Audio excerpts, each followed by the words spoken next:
are coming outside. We got a billion races, we got this melody, and you can trust me, baby, we got everything. Call me whenever you feel alone, babe.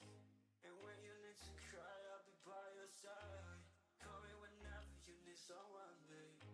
And when you need to escape from 1,000 fires, I'm gonna kiss you wherever you are. And I'm gonna miss you, I will never lie. Call me whenever you need someone, babe. We're running in the jungle of love.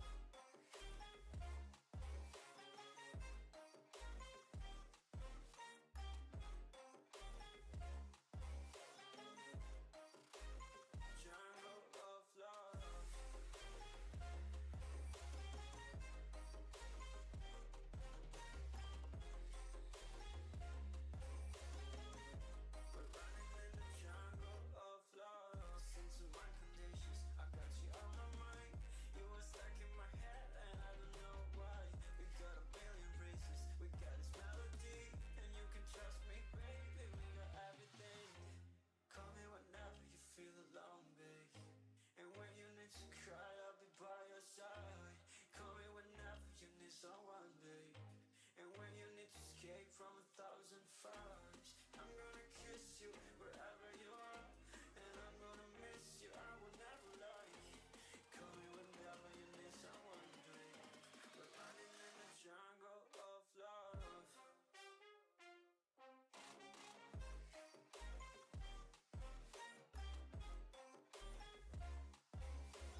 Guys, this is Corey here, and welcome back to my channel. Today we're going to be watching the Rivals Cup Top 4 stage. Going to be the first day of it, so we are going to be streaming the BPS versus QQ as our first game. Later on, I'll be following the upper bracket, so whichever team wins from that one versus whichever team wins from the BLUP versus Aqua set, which is on the other side. And yeah, so we should have lots of good games, and of course, in between the games here, I'll try to stream as well, like the lower bracket and the upper bracket, although I'll just stream it from like another YouTuber's POV, but I'll commentate over it. So hope you guys enjoy. I know a lot of you guys enjoyed last time I commentated on the Louvre versus, I believe it was Louvre versus Demo, I think. Yeah, that was the two teams that were playing. A lot of you guys enjoyed that, so hopefully you guys enjoyed this one as well. Again, if you do, make sure you like and subscribe. But yeah, so overall here, we do have our games, which are going to be in half an hour. So we got 30 minutes. Streams are starting a little bit early. They did delay, actually, the game a little bit than what it was supposed to be, just because of some scheduling stuff. So we have a little bit of time to play some pubs here. So I'm going to go ahead and do that. If you guys want me to play a tank, just let me know. Although, to be honest, majority of my tanks in my EU count are very high damage ones, which I don't really want to ruin the stats to. Obviously, my 50B one, I don't want to touch that at all. 60 TP, don't really want to mess with that either. But yeah, we'll see what we can take. I think we can play maybe the concept. It is on sale as well, actually. If you guys are wondering about the sales, I did make a video for like the sales, which tanks are worth it. To be fair, my top pick based on playing like yesterday on stream, the Super Hellcat is actually a really fun one. It's a tier 7, so like not a lot of people are gonna like actually be that like attracted to it, but it is a very fun tank. It has insane DPM. It's like 3k DPM basically for a tier 7. You just go ahead and like delete people. It's so funny, especially if you played them in Tune, which is what I did on my stream yesterday. So that was a lot of fun. To be honest, the T77 as well, very, very strong tank. Tier for tier. This one as well just deletes people. You have a 2-shot, clip essentially in 2.5 seconds. So yeah, if you're running 2 of these in platoon and you both shoot the same tank, in basically 2 seconds, the guy will lose 1600 HP. So that's also a fun one. E6 and Concept as well. These are very good tier 10s. So I would highly recommend them. So a lot of good tanks on sale. T54 as well, pretty good one too.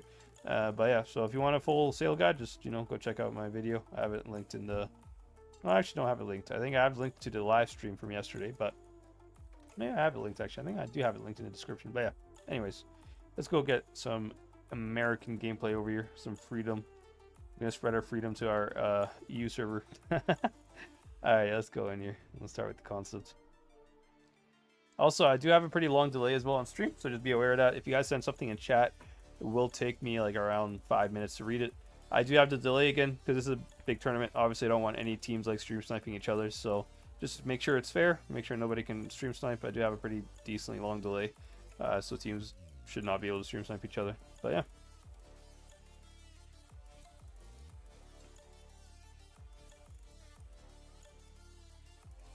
First game on Rockfield. Alright. Yeah, I have my credit booster as well. Very nice.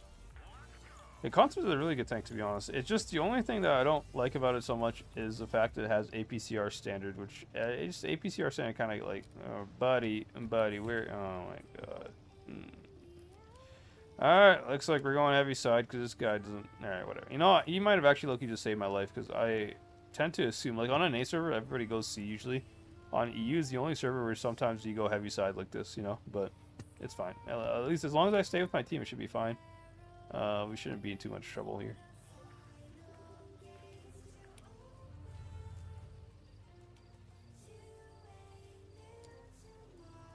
Hey, what are you guys' predictions for the Rivals Cup? Who do you guys think is going to win?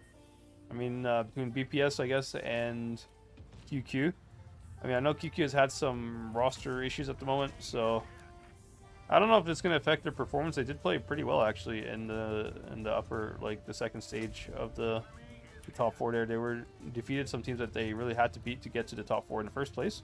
So, very well on them. I think they have a pretty good chance here, but depends, I guess, on, I don't know, how much, like, team issues is going on inside within the team itself, but we will see. I think somebody asked me earlier who I predicted to win the whole thing. I think I said B-Love seems to be in like really good shape. To be honest, B-Love and BPS are both very like equal in terms of skill, I think, right now. So one of the two teams I think are very like strong favorites to win the tournament. Aqua as well can be a very good team as well. They just have to be a little bit more consistent. I think when I watched them in my earlier set when I was commentating on Demo and Louvre. I watched them because they were on the other side of the bracket. Basically watched them through like a, I think, Mega Lion stream. And then, yeah, they just a lot of mistakes I saw there. So I'm not really sure. If they end up doing the same mistakes they did there, then probably I don't think they really have a huge chance. But if they play like they did on the last day of the tournament, like on the last stage, they played really well actually. So if they can do that again, I think they'll have a really good showing as well. So it's just a question of which kind of Aqua we get to see, kind of. That's at least for me, my general consensus, I guess, or my general understanding of the two teams. But should be a lot of really exciting games. I'm really excited. I do enjoy tournaments, of course, being a tournament player myself. I was actually playing in this tournament earlier. My team did get knocked out in the top 8 stage of it, so this is the top 4 stage. That's why I'm commentating and not playing, but still, I love commentating. It's a lot of fun, honestly, to see like what other teams are doing. And especially being able to maybe explain to some of you guys how like the tournaments work, because I do have a pretty good understanding of it. But what is that grill doing, bro? Is he like boosted? Oh, I swear he like boosted up there somehow. Alright.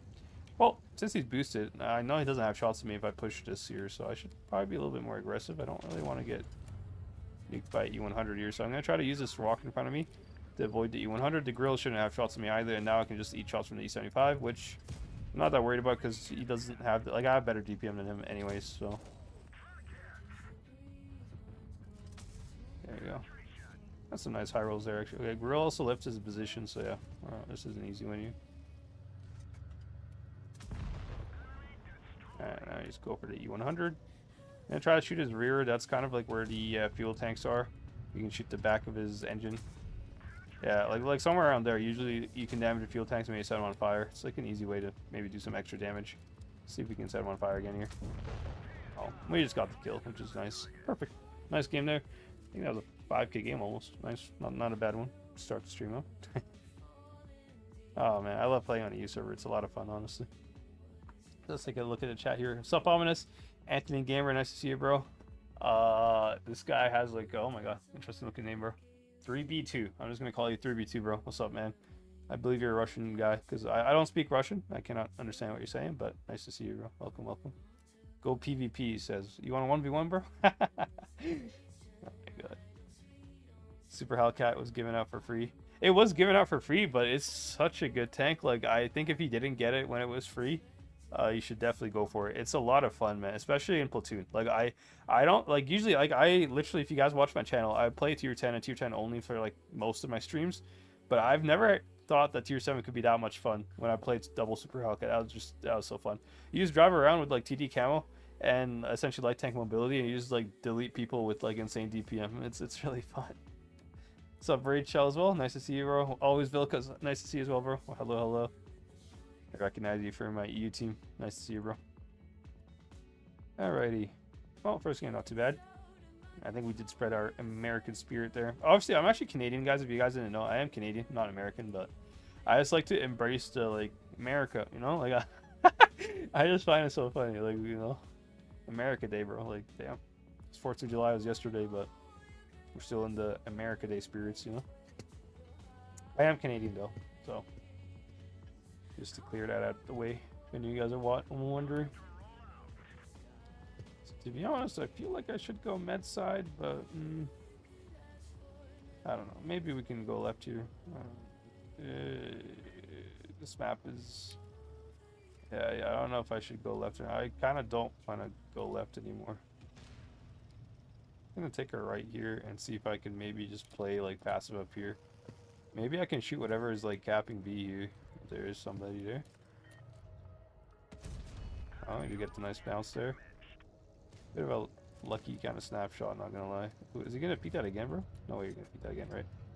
Oh, E50, buddy. I mean, we kind of won that trade, to be honest. He did actually high roll me pretty high there, but still. Really okay trade, actually. If he keeps driving, I can maybe hit him like in the turret. Okay. I can't see that guy at all. I can't see him, but he can't really hit me that easily either, to be honest. Yeah, alright. We should play a little bit more aggressive here. I think we can... Oh, I don't know, actually. I don't know if we should play aggressive. I think KPZ just shot. Might be our chance to go in and bleed him here. Yeah, but this E6 is going to be the problem for me. Gotta get safe from this guy here. Ori as well. Ooh, boy. Not looking too good here. I'm gonna try to get into this dip here. Maybe he has like a trouble penning my turret. I don't know. I do need to eventually get out of here though. I don't like this position at all. Okay. We gotta drop into the dip here. Hopefully he can't pen us. Gotta wiggle our turret. Okay, yeah, he just penned through our turret, but it's fine. I think the time that I bought there for him to pen my turret, I do have to reload on him, so I can't actually just straight up kill this guy if I want to, although his E6 might. Yeah, he just shot my turret there. Kill this Ori, to be honest. He did eat a big shot for that, though. Ooh, boy. It's not looking too good, bro. I mean, it's, yeah, no, it's really not looking good at all. I'm literally gonna die here, but hopefully this guy doesn't know how to, yeah, he's just gonna kill me, isn't he? We did okay damage, but yeah, I think we went to a pretty bad position on the map there. I think if we played toward like the corner of A there, would have been a lot better for me and my team, but it's alright, we still did okay damage somewhat. Let's take a look at the chat here. Starfinder saying BPS looks really strong. Yeah, I think they do look strong, and it makes sense why they look strong as well. I think the Russian teams in this tournament for Rival have a big advantage in the fact that they have Lesta going on. A lot of these Russian players, like Russian players on the, you know, playing on BPS and BLOV, they are actively playing Lesta at the moment, and Lesta has a huge tournament going on as well. So they're in good shape, and a lot of them are playing together as well in the same team. I think a lot of the BLOV team is like all together in the same Lesta team, so they have a lot of good team chemistry, I think, and they're going to be pretty good shape for this tournament. That's why I rate them pretty highly. I think they have a pretty, like, I mean, the timing of the tournament is pretty good for them. Most of the teams that are like, you know, normal teams are kind of like in the off-season stage because there's not any big major tournament announced even yet for Wargaming. So, you know, apart from this like community tournament, which isn't like really a big like tournament, like there's not a big prize pool for it. Like it's not really about the money. It's more just about, you know, getting some reps in and probably a little bit of ego as well. But yeah, so I think the Russian teams have a pretty big advantage. For me, if I have to choose, I think BPS versus BLOV will probably be pretty close, although I don't know, anything can happen, to be honest. You can never really predict tournaments that much. A lot of stuff can happen. A lot of times you can have a team that's like completely winning and then just instantly lose, you know. It happens a lot, you know. Upsets are always a thing. The underdog as well. QQ I think is like the biggest underdog right now. They definitely are going through some roster stuff at the moment, but yeah. What's up, Fusa? Nice to see you, man. Moa saying, what's my favorite tank? My favorite tank is 100% to 60 TP. That's my favorite tank. I like the tank a lot. It's really, it has everything that I like about a tank. It has good reverse speed, like it backs up really quick. Has a big alpha gun and nice armor as well. Like the lower plate is pretty hard to pen, and the turret, like this tank in a face hug, you just can't pen at all. This is one of my favorite tanks in general. It's a big tank too. I don't know, it looks nice. One of my favorite. So that's my favorite tank for sure. You can go back into the concept here.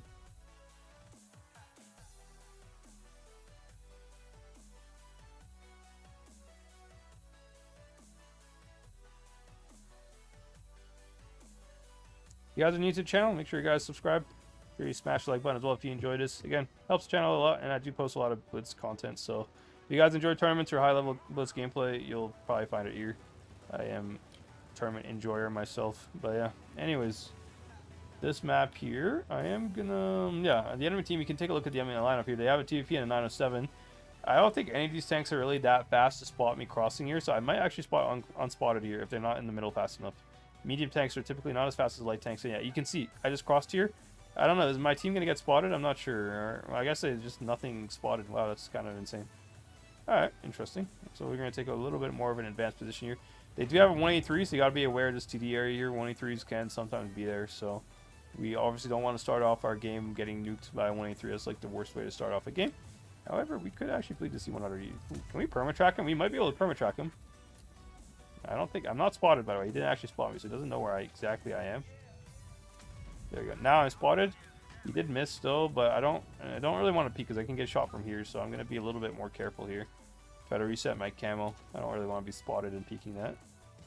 183 capping the base, a bit risky. Ooh, yeah, there's the enemy 183. That's the guy we were worried about. Okay, so that right there gives us a lot of information and will actually allow me to push a little bit more aggressively here. Now, STV, I can see he just shot.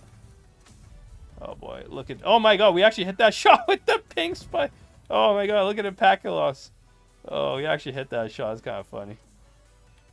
12% packet loss. Yeah, Korah and his amazing internet. You guys love to see it. Yeah, professional internet over here, man. Top 4 ready internet. Can't wait to play top 4. But if you guys are wondering why I have such bad ping, it's because like I live in NA, so like I'm playing on a different server, so obviously I'm averaging like 170 ping here basically, so a little bit laggy, but you know, it is what it is. I think it's not too bad, to be honest. Even when we hit 12% packet loss spikes, we still hit shots like that. I don't know how that shot even penned, I'm not gonna lie, but I think this game's already a 1 here, although this 4005 is probably gonna steal like all of my damage. He has a pretty big clip here, and this grill, which I was like kind of wanting to farm by myself here, is probably gonna get nuked by him. Grill doesn't even have spall liner. I hope this 4000 doesn't peek him until like I just farm his grill down. There you go, another nice HE shot there. 4005 kind of misplayed this actually. He got himself deleted for no reason there. Alright, I'm kind of want to just... Actually, you know, I might actually have to kill this grill here. Usually I'd ignore him and go for the one shot, but I don't think this 4005 is going to be able to kill him here. Now, we are hull down here. I don't think anything can really pen us. The STRV might be able to, but we can trade with the STRV. Okay, he just died. Unlucky. Alright, now we just got to YOLO to 907. Maybe we can get a shot into the I-7 on the way there, but don't think we're going to be able to do a whole lot more damage here. The game ended just a little too fast. Alright, tried to shoot on the... Oh my god, Bear, the driving, man. Oh no. Okay, is this I-7? I swear this I-7 has got to back up, right? Gonna back up eventually. Bear, APCR standard. Yeah, that's nice. I actually just shot heat. I had heat loaded and I was like, this is so gray. I was like, this should pen, right? Nope, it's APCR. We're gonna try it again here. Yeah, APCR, if you shoot at like any angled surface, it's very high chance for you to bounce. It's just, that's how bad APCR is as a shell. It's just not a good shell. I'm just gonna look heat here. Oh, okay, even heat, we bounced. Unlucky. I think I just have a skill issue at this point. Alright, now we just gotta chase this guy here, try to get as much damage as we can off of him. Oh my god, bro. Right, it's a 907, man! How's this shit bouncing? I don't know how this is bouncing. Okay.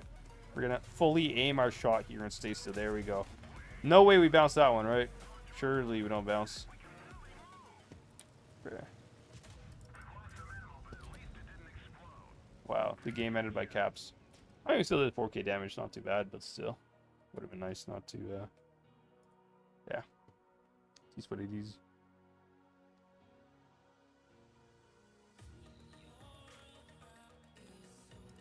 Alrighty. I don't want to go back to the E6. I do enjoy it. Actually, what are my stats in the E6 on the U? Okay, no, not that good, to be honest. Alright, I'm going to try to improve that. On my U count, I like to aim for like around 4k damage. I think that's like pretty doable for me, at least on a U. 4k damage on NA is not as doable, but, you know, EU is a little bit easier to farm. So I think the game should start. So we have 10 minutes till the game here. So, again, you guys are just waiting for the games. You don't have to wait a whole lot longer. It should only be 10 more minutes. I should get some water here. I feel like I'm losing my voice. Alright,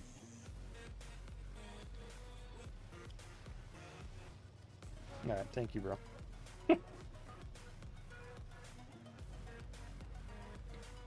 Now, taking a look at the enemy lineup here, they have an E50, but that's like the only medium that they have, so I'm not actually that scared of the E50. I'm kind of scared of his Foch friend, though. He is platoon with his Foch, so if him and the Foch end up coming to the men's side here, it might be a slight problemo for me, but this should be a pretty, yeah, there's the E50, fully expected him to be here. Although I think in a 1v1 I should be able to kill him.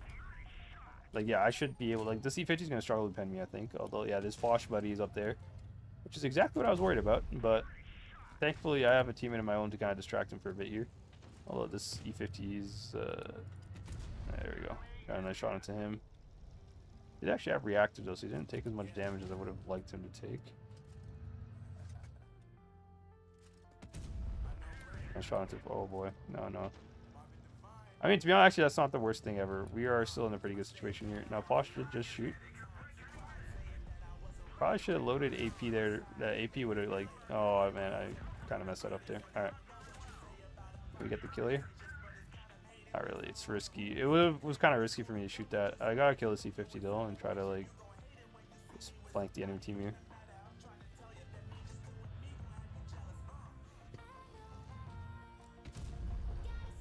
Alright, he missed. I think I have to reload to kill him here.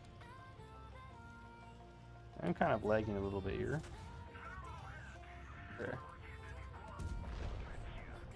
You got my ammo rack, and now I have to wait for 30 seconds to get it back. Although it's really not the worst thing ever, because I'm already not really near any tanks anyways, but I definitely didn't play that very well. I kind of messed up, and again, I'm usually a touch player. Usually I play on my touch device, like my iPad, but sometimes I kind of fat-fingered a repair kit. I repaired the wrong one. I meant to use the second repair kit that does like the healing and the fixing it as well, you know? That would have been the best one. Because I had a damaged ammo rack and also a driver, you know, so... But instead I ended up wasting the one repair kit I had, or both of them at least. Alrighty, also, let's take a look. Did somebody just donate or subscribe? Oh. Vervelt just subscribed. Oh, welcome to the channel, bro. Nice to have you on board, man. Thank you for subscribing. Greatly appreciate it. Alright, let's take... Yeah, we can just farm to C100. I mean, this game's going to end really quick here. I can get one more shot into him. If... Okay, never mind. I cannot. Gun just trolled me. I mean, the game's literally going to end in like a few seconds here. I might just shoot the Kron. Can I get an HE shot? No, I cannot. Bad. Okay. That's alright. This game's just ending by caps, man. I'm not really able to farm a whole lot. I mean, we still did 3K, but imagine if that game didn't end by caps. Could have done a little bit more. It'll unfortunate. When are the games? Games are gonna be in 10 minutes. Hello, Sozio. Also, Vervelt here asking, hi, could you give me the top 3 heavy tanks in your opinion? Okay, well, here's my opinion for top 3 heavy. I did a tier list video, by the way, a while back. Top 3 heavy tanks, so for sure is the MLE. Where is the MLE? MLE is one of them. Number 1 is the MLE. Number 2 would be the Kron. I think the Kron is actually like really good, especially for pubs. In tournaments, not so much, because you know reactive is like super important for tournaments, and Kron doesn't have reactive armor. The MLE does though. That's why in tournaments you're gonna see the MLE is gonna be spammed. Like most of the teams playing today are gonna use minimum 4 or 5 MLEs each game. You know, so MLE, Kron, and in my opinion, the last tank that's the best heavy would be the 215B. I do think the 215B is really good. If I can find, there we go, 215B. Yeah. So these are my top 3. 215B, the Hesh and the speed boost just make it really nice. It's a very good tank in general. And I did a guide on the 215B earlier. Basically a 215B counters like a MLE kind of, because the MLE gets HE'd in the side here. So it gets Hesh in the side turret as well, everywhere in the back, everything. So 215B kind of counters the MLE, as well as a Cupola can be Hesh, by the way, with the 215B. So 215B reactive armor is actually kind of useless against, you know, or MLE reactive armor is kind of useless against Hesh. It doesn't do anything to reduce the damage. You still take full damage. So 215B is a good natural counter to the MLE. However, 215B being a rear mounted tank kind of limits its like usability a little bit, you know? Like rear mounted turret, like you see how like the turret's in the back of the tank. So basically as a 215B, you kind of have to wait for people to push into you rather than you pushing them. And MLE, it's easier to peek with an MLE because the turret's in the front half of the tank. So when you peek forward, like the first thing your enemy sees is like your track, and that's it, and then you can shoot them, right? Whereas a 215B, they basically, like, for you to get like push for poke a corner, you have to peek your whole tank, like the entire side of that tank is just exposed, you know, which means you're gonna get shot even more, and you don't have any reactive or anything to make up for that. So, you know, they both are very good tanks, but they're used for different situations completely. But top 3 again, MLE, Kron, and 215B in my opinion. Hope that answered your question.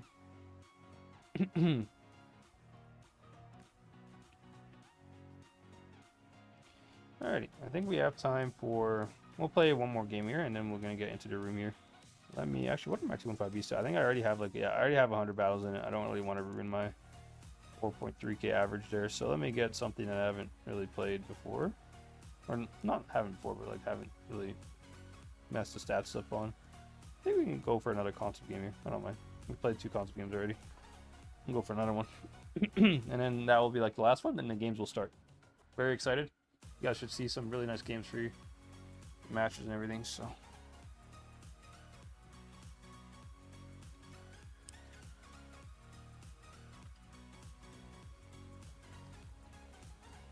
Alright, they do have a light tank and a T100 and a car. So they have 3 mediums. I'm going to go A side here to reinforce my team.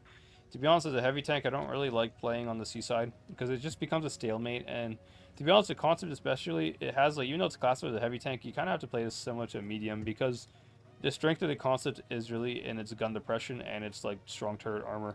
It doesn't make sense to try to go to like a town setting where there's flat ground, you know, because that's usually like the terrain for heavy tanks, but you don't really have the biggest gun either. You have a 380 alpha gun, which is almost like a medium tank gun, you know.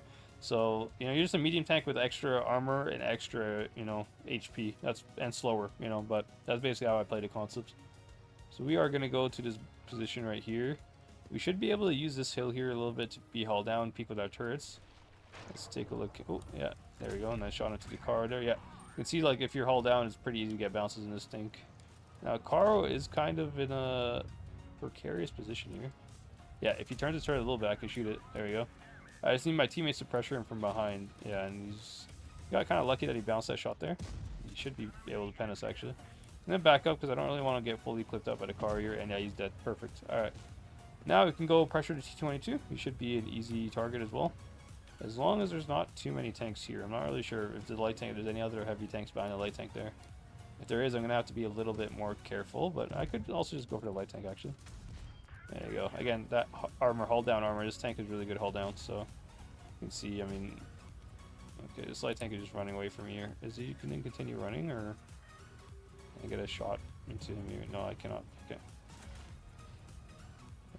Bit of an awkward situation here. I think, well, they do have a 183 and a Yag, bro. I don't really want to peek too much here into them, like, and risk getting nuked. I don't know what to do in this situation here. This T-22 needs to, like, die, not gonna lie, but... Okay, we somehow penned that shot. No idea how, but this light tank is a big problem for me here. Yeah. Yeah, I don't know how my team managed to choke this game here.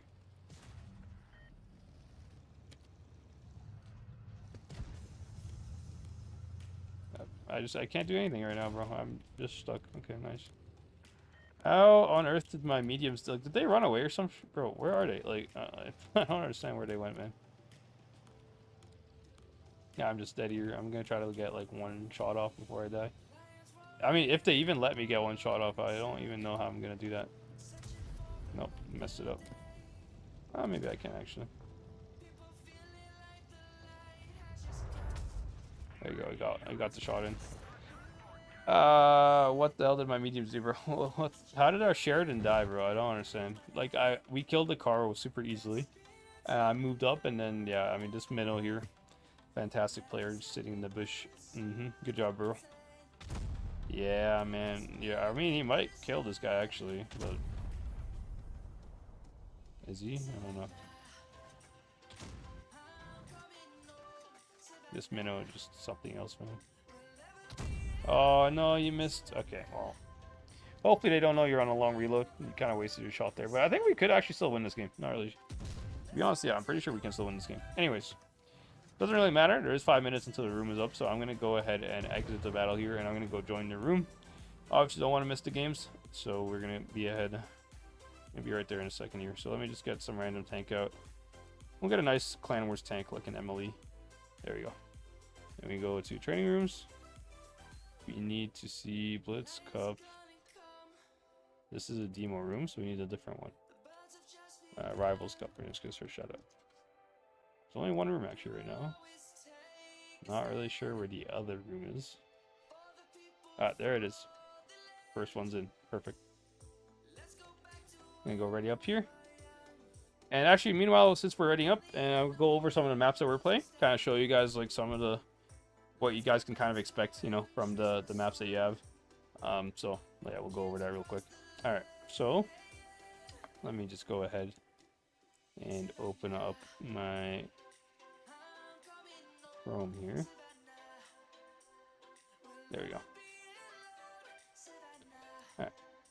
Alright guys, so first map we're playing is actually Alpenstadt. Now, if you take a look at Alpenstadt, you guys can see my pings and stuff. So, Alpenstadt, there's two spawns. Obviously, there's like the north spawn and there's like the south spawn.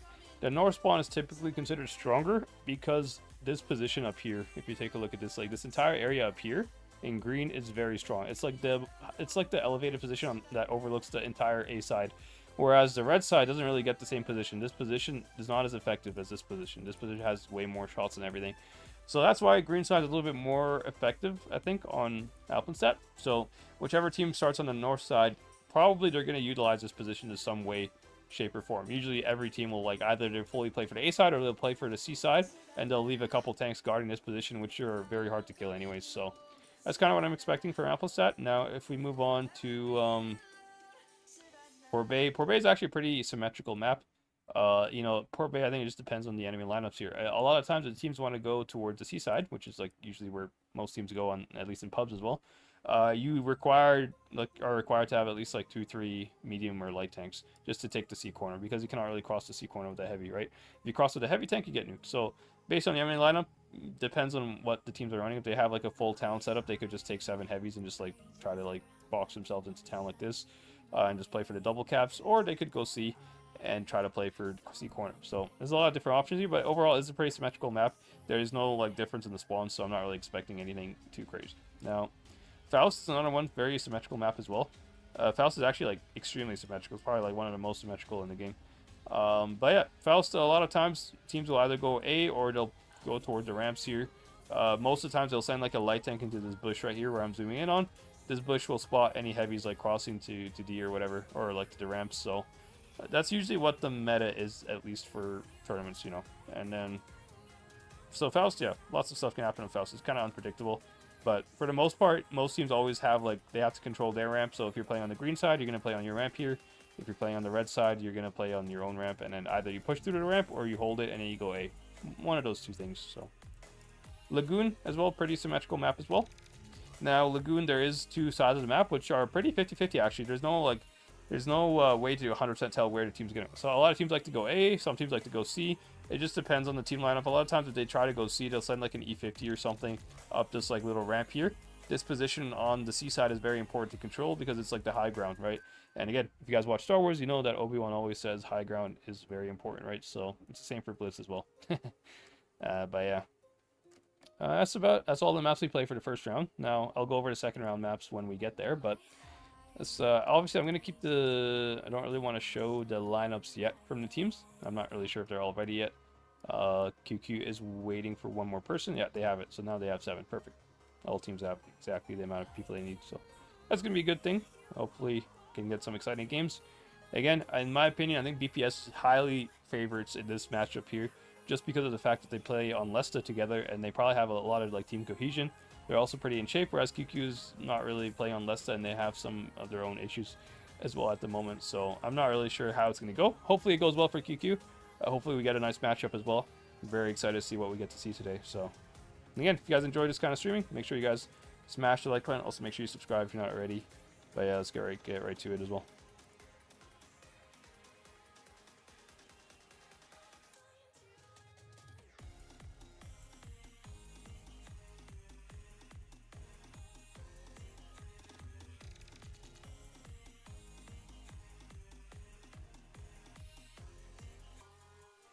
Alright, I am gonna start. There we go. Alright, so we're in room now. I'm just gonna go exit here, just in case they end up taking longer, but the game should start very soon here. I know you guys are waiting for a while here for the games. Also, we do have some couple giveaways as well, so if you guys want to enter the giveaway, I am able to give away 2 battle passes, I believe, and some fan containers as well.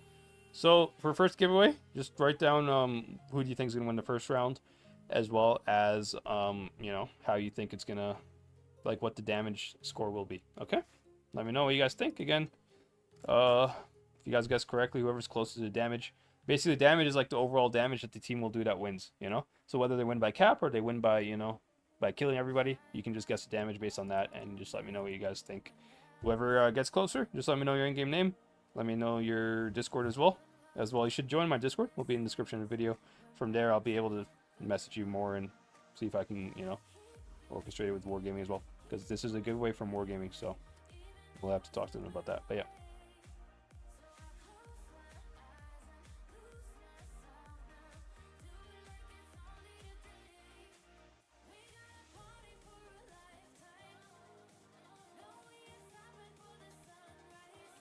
Alright, teams are taking a little bit of time here to ready up, but I think they should be almost fully ready. So if you take a look at the BPS lineup, as I said, guys, the Emily is the most spammed tank in the game at the moment. 5 Emily's for BPS, 1 215B, and a Batchat. Pretty standard lineup. The Batchat is a bit of an interesting choice. Usually it means they're looking for a brawl with the Batchat, because the Batchat has a clip, right? It has a 4-shot clip. So usually it means they're looking for a brawl, and that's kind of what they're going to aim for with their strat. Whereas on the side of QQ here, it seems like they're playing more for the med side with double E50. So just be aware of that. But yeah. Alrighty, let's go into this guy. Now, yeah, you can see QQ right away sending double E50 toward A side. Actually, the rest of the team is going town, which is a bit of an interesting one. Now, Batchat is spotting here, and they're sending actually all 5 tanks to town, which is very interesting in my opinion as well. So BPS seems like they're ready for a fight in town. Kitsune here spotting the mid bush, very standard position. He did spot one of the E50s, so Kitsune here, if he, like, he's a smart caller, so he should assume that both E50s are there. And you can see right away, BPS is looking for a brawl here. Look how aggressive they are. BPS are playing pretty aggressive, and I believe that's why they use the Batchat, is because they're looking for a brawl. I believe that's how they're playing, and the Batchat with the clip is going to be pretty useful as well for them. So they're slowly moving up here now. Obviously, Tier 2 Hypnotizing and Simply Lovely here are going to pressure. They're using their active armor pretty well here. Look at the way, I like the way BPS is using their reactive armor. It's only the first MLE that's using reactive armor. The second 2 behind them are not. So they're switching to reactive armor, taking turns, like taking the damage, which is very nice from them there. We'll get them a lot of potential to push later. Now, Krim here is in a pretty dangerous position here because Flexible is going to counter Krim. So Krim is not going to be able to stay here. As you can see, he has a speed boost. He's getting ready to run as well. He cannot stay there any longer. But then Fortunati is in a bad position as well. He's getting farmed by Flexible. So you can see that it's not looking too good for QQ, although they are kind of trading on Simply Lovely here. But I think BPS has much better positions at the moment. Where the E50s, like the E50 needs to get into fight right now. They are actually, QQ is actually trading pretty well here. They are managing to kill Daniel. They managed to kill 1 tank, and Tier 2 Hypnotizing as well is pretty low HP. You can see BPS are actually doing, or QQ's doing a really good job of actually balancing the HP here. They only lost, I think BPS only lost 1 tank, and they killed 3 tanks from BPS, so that's awesome. QQ actually making a very nice play here with the E50s. They came just in time to like support their heavies here as they were getting pushed. Very nice play, and Tier 5 here is going to probably die here. I don't think he can kill Vent and Boyd that got away, so I think in the 2v1 here, I don't think he has the HP to win it. The E50 just has a lot more DPM, and Vent is just going to be a very hard kill for him. Yeah, this looks very good for QQ here. I think QQ should 100% win this game. Nothing BPS can really do here. BPS actually had a good idea here. I think they just kind of maybe hesitated a little bit. They could have pushed a lot earlier, and also, like, I like the way they shared the HP there, but I think the tanks that, like, shared the HP, they should have just pushed behind them. I think BPS's mistake there is, like, they just, you know, they just, what do you call it? BPS kind of just, like, sat back, I think. They played behind the MLE. That was where Punisher is right now. And in the end, like, they were just too slow. They allowed these E50s to have a lot more impact than they could have had. If BPS just over pushes immediately, these E50s that flanked behind them don't really have a chance to kill them, right? They're still out of the fight. They're still on the med side. And actually, BPS had a pretty good opportunity to just end the game very quickly before the E50s even had a chance. The Batchat from BPS was already there, ready, on C-cap, ready to push before the E50s on QQ were able to get into the fight. So very nice game from QQ. They recovered very well there. They were in a bit of a dangerous situation, but BPS, I think, kind of like slowed the tempo of the battle there a little bit, just enough, and it kind of worked against them there. They should have just full sent it, I think, when they had the chance. So nice game there from QQ.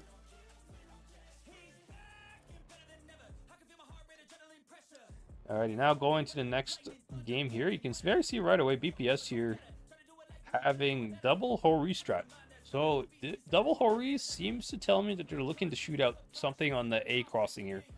They might be sending double Hori to a position like near the spawn, near the bridge in their spawn, where they can pre-aim the crossing of any enemy medium tanks or something. Perhaps that's what they're playing for. I'm kind of interested to see what it is actually that they're playing for. I mean, Horis could kind of go town as well, but I don't think Horis are very good in town. So I can't really imagine Horis going full town for like a town push. Because BPS, again, doesn't really have that many mediums or lights, so they're going to be a little bit limited on the med side here. QQ on the other hand, using a bunch of super conks. Okay. Super conks right away seem to tell me that this is probably going to be an A-side strat from QQ here. Because super conks, again, the only reason you use a super conk over an MLE is for gun depression, right? Or to play hull down somewhere. And I don't think there's any gun depression spots in the town. So for me, I'm predicting QQ to go towards A here. I'm predicting BPS to also go towards A. So I think it's going to be a brawl in A, but let's find out. We have no idea here. Let's find out. Yeah, so double Horis. I am expecting them exactly to go like where this bridge is here, and they can actually pre-aim the crossing toward A here. Is that what they're going to do? I'm very curious to see if that's what they're going to do. Yeah, looks like it. And Kitsune here trying to spot the crossing, I guess, for them. What do these Horis have shots on? What do they have shots on? I need to see. Alright, my bad. I'm just trying to... I need to see, like, what exactly they have shots on you. What are they waiting for?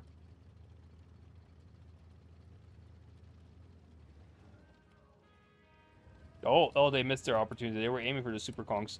If they were sitting there and they didn't turn, they could have nuked. I mean, they still get the shot in, actually. Second Hori didn't get, but the Emily did. So nice shot there from QQ. Or from BPS onto QQ. But Kitsune could be in a dangerous position here if they push over him right away. But I think he's fine. I think Kitsune's playing this pretty smart. He's just hiding in the bush here. And if they push him, he can just run away. So very interesting game here from BPS. I think they have a pretty interesting strat. Obviously, the strat was to nuke this position here. I don't think they got the full nuke that they were looking for, but still, one of the Super Kongs is like 900 HP less, so that's actually overall not the worst thing ever. Now, Flexible here being a lot more aggressive in town. He's entering an engagement in Fortunati here. He has to be a little bit careful with Edge Runner. Yeah, Edge Runner's going to move up. I think Flexible may have overextended. Yeah, he did. Did definitely overextend a little bit without his team being there to support him. Bit of a mistake there from Flexible, but good trades from QQ. And basically, the whole strat where they nuked the Super Kong crossing there, the HP just got traded back toward BPS, like by this bad peek there from Flexible. So, bit of an interesting setup here. Now, also, no team has capped a single base here. Now, Light Tank finally does cap A.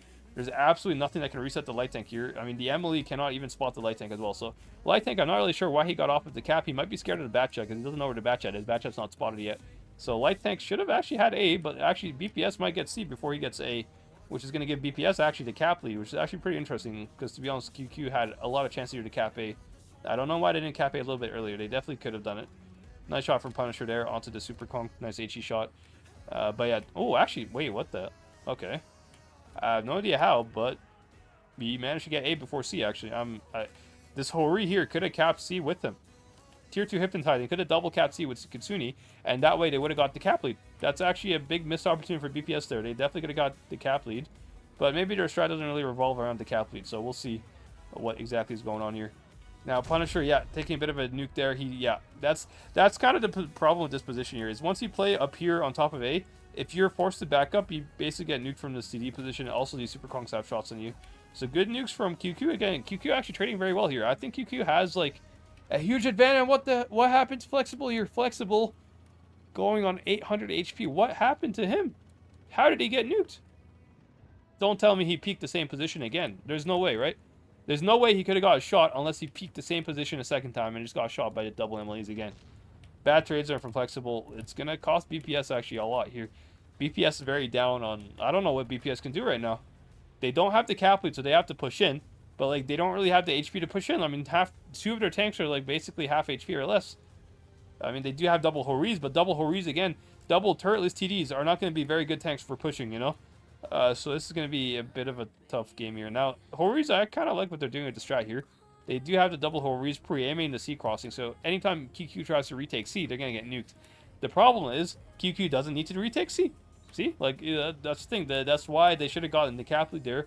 Would have been a very nice opportunity to get that. Now, Vent does get shot by one of them. Is he going to get shot by a second one if he repeaks that? I mean, Vent should not repeak that, in my opinion. He should be pretty safe, but I don't really know what QQ is going to end up doing here. I don't see how BPS can win this game. I really don't. I think BPS has very, very bad positions right now. And they have double Hori. Although Vent is getting new, bro. Vent, you got to stop peeking that, man. I don't, like, you got shot once. Why are you peeking it again?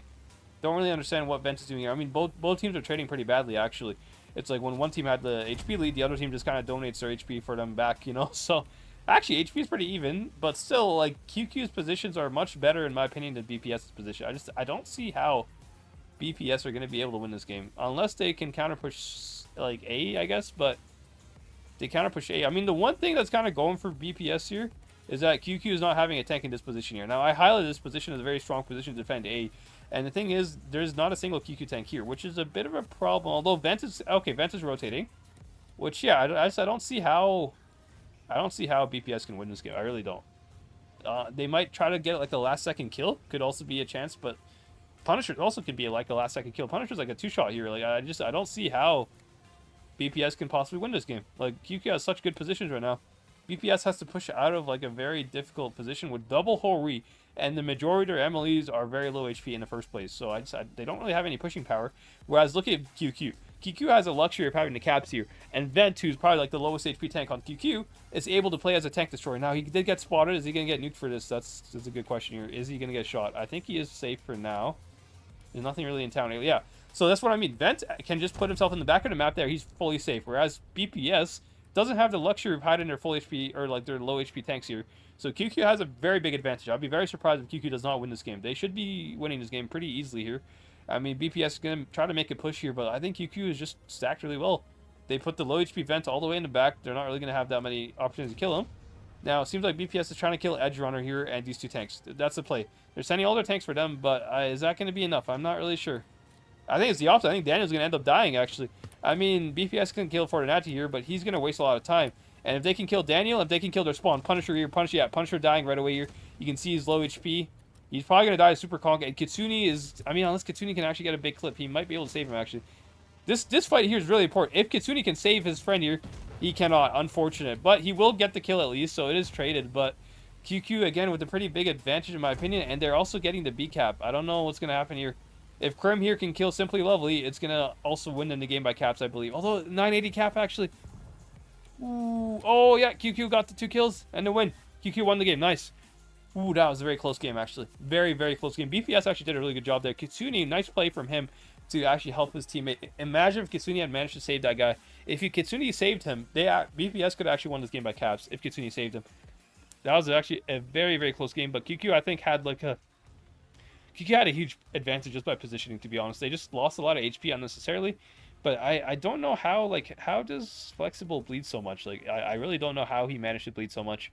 A bit of a mistake here. I understand the MLE on ACAP bleeding. That makes sense because he has to back up or whatever. I think it was Punisher.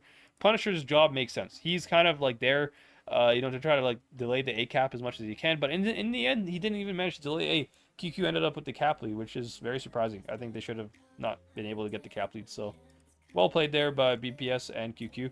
BPS, to be honest, made it a lot closer than I thought it would be, just by how they played. They played pretty well there. But now we're going to switch maps. We're going to switch to Port Bay. Completely different map here. We'll see what BPS can cook up here if they can make this head a little close. I did say QQ was the underdogs, but QQ is playing really well here. I think QQ, if they continue to play like this, they have a very, very high chance of actually winning this game and moving on to the upper bracket final, which is going to be a big achievement for them. So, very excited to see how that goes.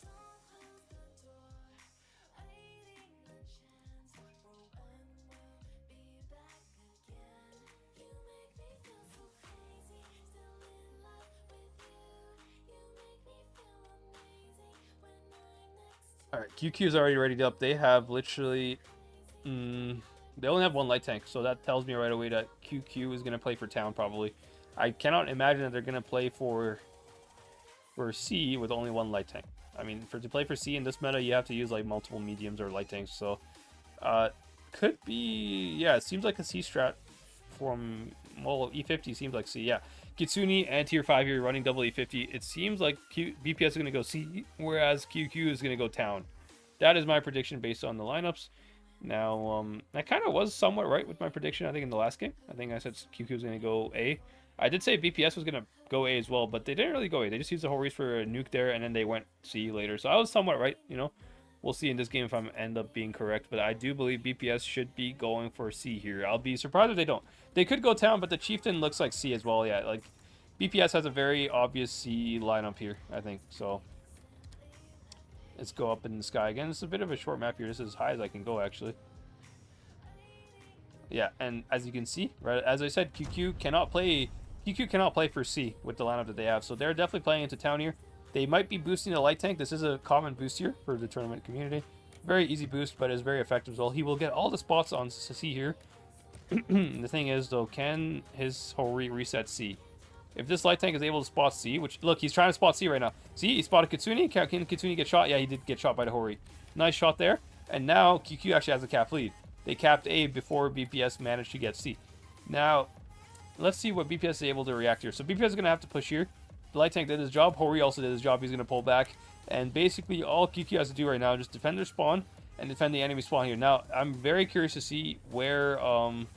yeah, this Emily's on the boat, I believe. Yeah.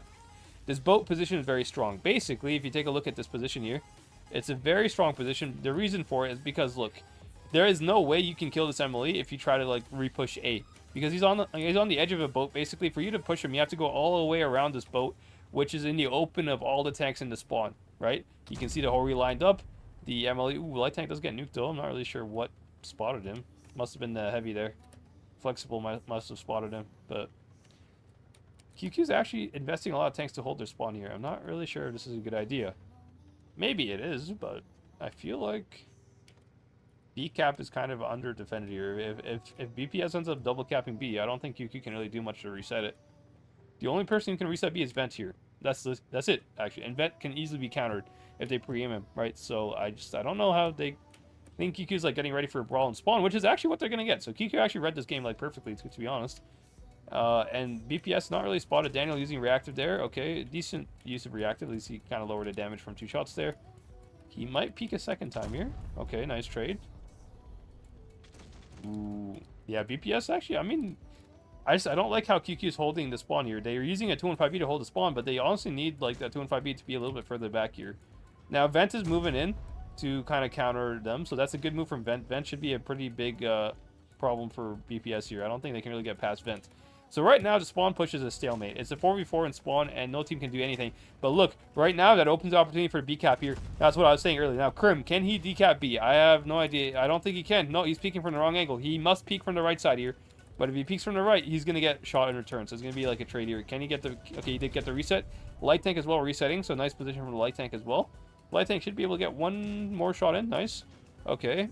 And so, yeah, as long as BPS is able to defend B here, the spawn fight, I think, is just a stalemate. I don't think any team's going to fully win the spawn here. I mean, BPS cannot push it, and QQ cannot really push it either. It's just a stalemate. And QQ, I think I ended up winning this trade pretty well. If you look at the HP bar, they are up by almost 2k hit points. So QQ trading really well here. It looks like they might be able to get a third game here, but you never know. Also, this guy here still on the boat. Very good call there from QQ. Basically, if they ever try to cap A, this guy can reset A from the boat as well, I believe. Look, you can see if he's like looking for it. Yeah, he does have an angle into A cap right there, you can see. And the MLE being such a tall tank, he can just shoot over top of the boat itself, right? So I think that QQ is in a very good spot here, although Krim is the biggest problem for QQ right now. He is the most important tank for them because he's the tank that has like the Hesh and the damage output, but he's kind of low HP, so not really going to be able to use that too much. Now, can this Hori help kill Punisher? Because Punisher is actually in a very bad position. Like, QQ's in a bad position because of Punisher here. Punisher has like so much map control, and QQ's just kind of like trapped in their spawn right now. They need to kind of counter push Punisher and this E50 as well. Nice move there from Boy that got away. Where is the light tank though? Where is the light tank from QQ? He needs to help kill this E50 here. If he can kill the E50, or Kitsune as well, big fight. Yeah, light tank versus E50. This is going to be a huge fight here. Can he win this fight? Whoever wins this fight is going to have a big advantage. Now Hori, good call from the Hori there. E50 as well, shot. Yeah, there you go, nice shot. Ooh, big shots. Yeah, QQ looks really good, guys. I think QQ is going to win this. I think Vent is going to die here, but he's dying pretty slow. The E50 missed his shot. Chieftain as well as like low HP. Daniel is even lower. Can Daniel die here? A lot of low HP tanks here. E50 dies. Can Daniel die? If Daniel dies, it's a big kill here. Yeah, he does. Nice. Okay, yeah, looks like QQ is actually going to win this. Another fight between Flexible and Edge Runner here. Can he get the kill? Is he going to get the kill here? He does! Okay, wow, yeah. QQ is definitely going to win this game. Nice. Well played by QQ here. Now, Simply Lovely is pretty healthy, but yeah, it doesn't matter. Yeah, QQ won. Very well played by QQ. I did say it was a little bit risky for them to hold the spawn that they were holding, like the way they were holding with the 2-5B. They're a little bit risky because that 2-5B could have got pincered from like 2 different sides. If they, because you guys saw where that BPS Emily went. I think it was, I don't remember the name. Was it Hip? No, I think it was Punisher. I'm not really sure who it was, but the Emily that was like right in front of the B cap, that was kind of pincering them. If that Emily moves up a little bit earlier, while BPS is making that like push through spawn, I think Krim could just get insta-killed basically. And Krim, as I said, was the most important target. You know, I think if, let's take a look at the damage actually real quick. I want to see what the damage were like, but Krim, was he able to be effective? I mean, he did okay. He did end up dying though. That's the thing. 2k damage and died, but he did decent, I guess, for dying. And then for the situation he was in, he did pretty well. But I think, yeah, you obviously want your damage dealing tanks like the 2-5B to survive the longest. Chieftain from BPS here did that. He did good amount of damage as well. So well played from QQ. Again, BPS on match point here. There's a high chance that BPS might actually lose this game. BPS has to win 4 rounds in a row here to make a comeback and actually win this game. So QQ actually huge advantage here. I think QQ has like 99% chance to win this game here. It's hard for It's really hard to come back from a 3-0 down, to be honest. You know, all it takes is one small mistake and you just lose the game, right? So BPS here has to start playing flawlessly and have to not make 0 mistakes, which I'm kind of surprised BPS. I thought BPS would come into this a little bit stronger. QQ for me was the one that was like a little bit more on the back foot, but seems like they're playing really well here. I'm very interested to see what happens next. But yeah, BPS in big trouble here. QQ running double A50, so right away you can tell that this is going to be a C strat from QQ. You can always tell based on the lineup. BPS, on the other hand, looks like it's actually going to be a town strat. So it looks like they're swapping sides here. QQ taking it to C side, it seems like it, with the strat, and then BPS going to try to go town. But BPS with the Batchat again, they seem to like the Batchat over the T100, which is a little bit of a puzzle for me because the T100 has actually better camo than the Batchat. So T100 is usually like outspots the Batchat. But the Batchat does have the clips. The Batchat's more useful for, you know, a big brawl situation. So seems like BPS might be pushing for a brawl here. I'm not really sure what they're going to do. Very interesting. Maybe they're going to brawl on town here, try to look for a fight on town. Or they could just be using the Batchat as like a late game brawler, you know? I'm not really sure how they're going to play this. I'm very interested. But QQ, I'm 100% sure they're going to go C. I'm 100% sure they're going to go C. Yeah, you can see already. They're heading towards C. BPS, I mean, completely as predicted, they're going to go A. 100%. Very easy to predict this. Now, what is this Batchat going to do? He might be doing the boost here. Is he going to do the boost or is he going to try to cap B here? It looks like he's trying to cap B. Now, can anything reset him capping B? I don't think so. QQ's not ready for this, which, to be honest, they should have been ready. QQ should have been smart enough to read the lineup and figure out, okay, there's no way that BPS is going to go, like, you know, going to go see with this lineup. Now, BPS, look at their MLEs. They're playing super aggressive in their spawn here. They're playing really aggressive. You can, again, like I saw with BPS's Batchat pick there, it seems like they're looking for an early fight if they can get one, and then they're trying to use the Batchat as like a boost for like the brawl there, right? Now, they're playing super aggressive. They didn't really get a brawl yet. So I'm a little bit interested in what BPS is doing here. Now, BPS playing this completely different than the way QQ did. QQ opted for holding their spawn and also, like, you know, trying to, like, leave one guy on the bridge here or on the boat. BPS doing the complete opposite. They're full sending everything into the enemy spawn and they have nothing in their spawn, which I'm not a big fan of. I don't think BPS is in a good situation here, especially if these E50s find out that their spawn is clear, and they did. These E50s know that there's nothing back here. Now they're going to be able to farm their heavies here. These E50s have easy shots on Daniel. If Flexible gets spotted, he's going to be farmed out as well, so it just depends on who's going to spot. Now, if one of the MLEs from QQ here can try to spot the heavies, that will actually be a pretty big boost for the E50s here. You can see both E50s taking very nice positions here. I think, again, QQ has better positions, and right now, BPS, like Daniel already bled half HP. Kitsune getting spotted, he might bleed even more here. Kitsune is not really in a good spot here. Yeah, QQ just has much better angles. I don't know what BPS is doing. Why does BPS give up their spawn like this? They're just, again, they're trapped. They're literally boxed in. Look, QQ has them trapped in a whole circle around them. BPS can do nothing right now. QQ is absolutely gonna like win this game. No, like they haven't taken a shot of damage yet. QQ has such a big advantage here now. I mean, BPS's only thing that they have as a bonus here is they have caps. So BPS could maybe turn his game around with caps here, but that means they have to reset B, which looks like they have resets for. But this tier 5 Pozdrolini guy, he might die later. I don't really think his position is good for long term. Because the problem is if he backs up, he can get shot from behind. If he goes forward, he gets shot from the front. Daniel as well in a pretty precarious position as well. Although Krim is bleeding. So maybe BPS might... Batchat, can he get the clip onto Krim here? If Krim dies... Oh, nice shots there. He might get a... Oh, he bounces. HE, yeah, he got the kill. Nice. So BPS winning by caps right now. Winning by caps. But QQ definitely can make this a brawl here and turn it around. They, as you can see, they're sending another tank here to try to kill the middle position, but I don't like the way QQ is approaching this. I mean, they're getting A, but why are they sending their E50s into B cap? It should be the MLEs going into B. I don't understand why they're sending a medium tank so I can just easily die into cap when an MLE heavy tank that has a lot more HP can do it. Big fight here. Now, Daniel does get the kill. Huge kill there. BPS on the verge of winning this game here. If they get one more kill, just survive for a little bit. They will win. Now, you get the kill here. Nice. Flexible might die as well, but the boy's going to die as well. Yeah, BPS won. Nice. Okay, nice game for BPS. They're coming back here. First game. A bit risky, though, I have to say. BPS, I think they're a little lucky that QQ somewhat misplayed this. QQ, I think what they should have done, they had really good positions, but I think what QQ did that was a bit of a mistake was they invested too many tanks in the enemy spawn. And these tanks in the enemy spawn are not really able to support like the cap pressure that they need to do, you know? Because they're getting good farm out, but the problem is they need to cap B somehow. And for them to cap B, they had to kind of like concentrate more on their tanks on the B cap to get it, you know? I think QQ not doing that cost him the game there, because BPS absolutely had no chance to like push C. Like there's no way they can ever push C with this like the lineup that they had there. So if QQ was able to get B somehow, it would have been huge, which they could have probably done if they were coordinated a little bit better together. But still, QQ has a pretty big advantage to win the set here. This was a very close game, and now we're moving on to Faust here. So very interesting games here to see. Very curious to see what happens next. Hello Darkman, hello Skip, hello Luke. Nice to see all of you guys. Whiskey as well, good to see you. Mythos and Mark. Nice to see all you guys in chat. We had some nice games here. I think QQ played it good in general. They had the better setup overall, in my opinion. I just think they didn't coordinate together. Like, they sent one lone E50 into BCAP by himself, where he obviously got killed. You know, that was a big mistake. I don't know why they did that. It should be like, what they should have done, they should have sent like double Emily into BCAP or something, and that would have been enough to like cap B. I don't think they can reset two Emily's shielding each other, right?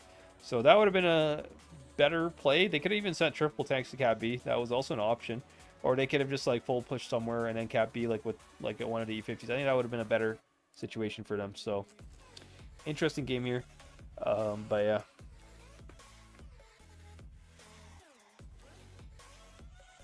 Moving on to Faust here. Double light tank from QQ. A bit interesting because Faust is a pretty heavy map actually. I don't really know what they're going to use double lights for. QQ might be trying to play for some early cap lead somehow. Maybe one light tank to spot the crossing, one light tank to cap C or something, and then they're gonna go A. I'm not really, or they try to fast cap A. I'm not really sure exactly what QQ's plan here is. E50s from BPS using double E50 and a batch as well. So BPS also using a very light lineup. Very interesting here. I'm not really sure where these teams are gonna go. Maybe they're trying to go for like the balcony position. I'm not really sure exactly, but we'll see, I guess. So BPS heading for A here. Now QQ sending one light tank to A. The other light tank is gonna go cap D. Okay, pretty standard here. BPS ignoring the C cap completely. Looks like they're full sending A. The T100 here from QQ should spot the light tank. Does he? Ooh, he does not actually. Ooh, this might be quite bad for him actually. Did he see these fences break? He might have seen them break. Batshot bouncing the shot. The thing is, I don't know if BPS can really cap A here though. This E6 might have resets, so I'm not really sure. I don't think he does, to be honest. Yeah, QQ playing this kind of passively. I don't know what.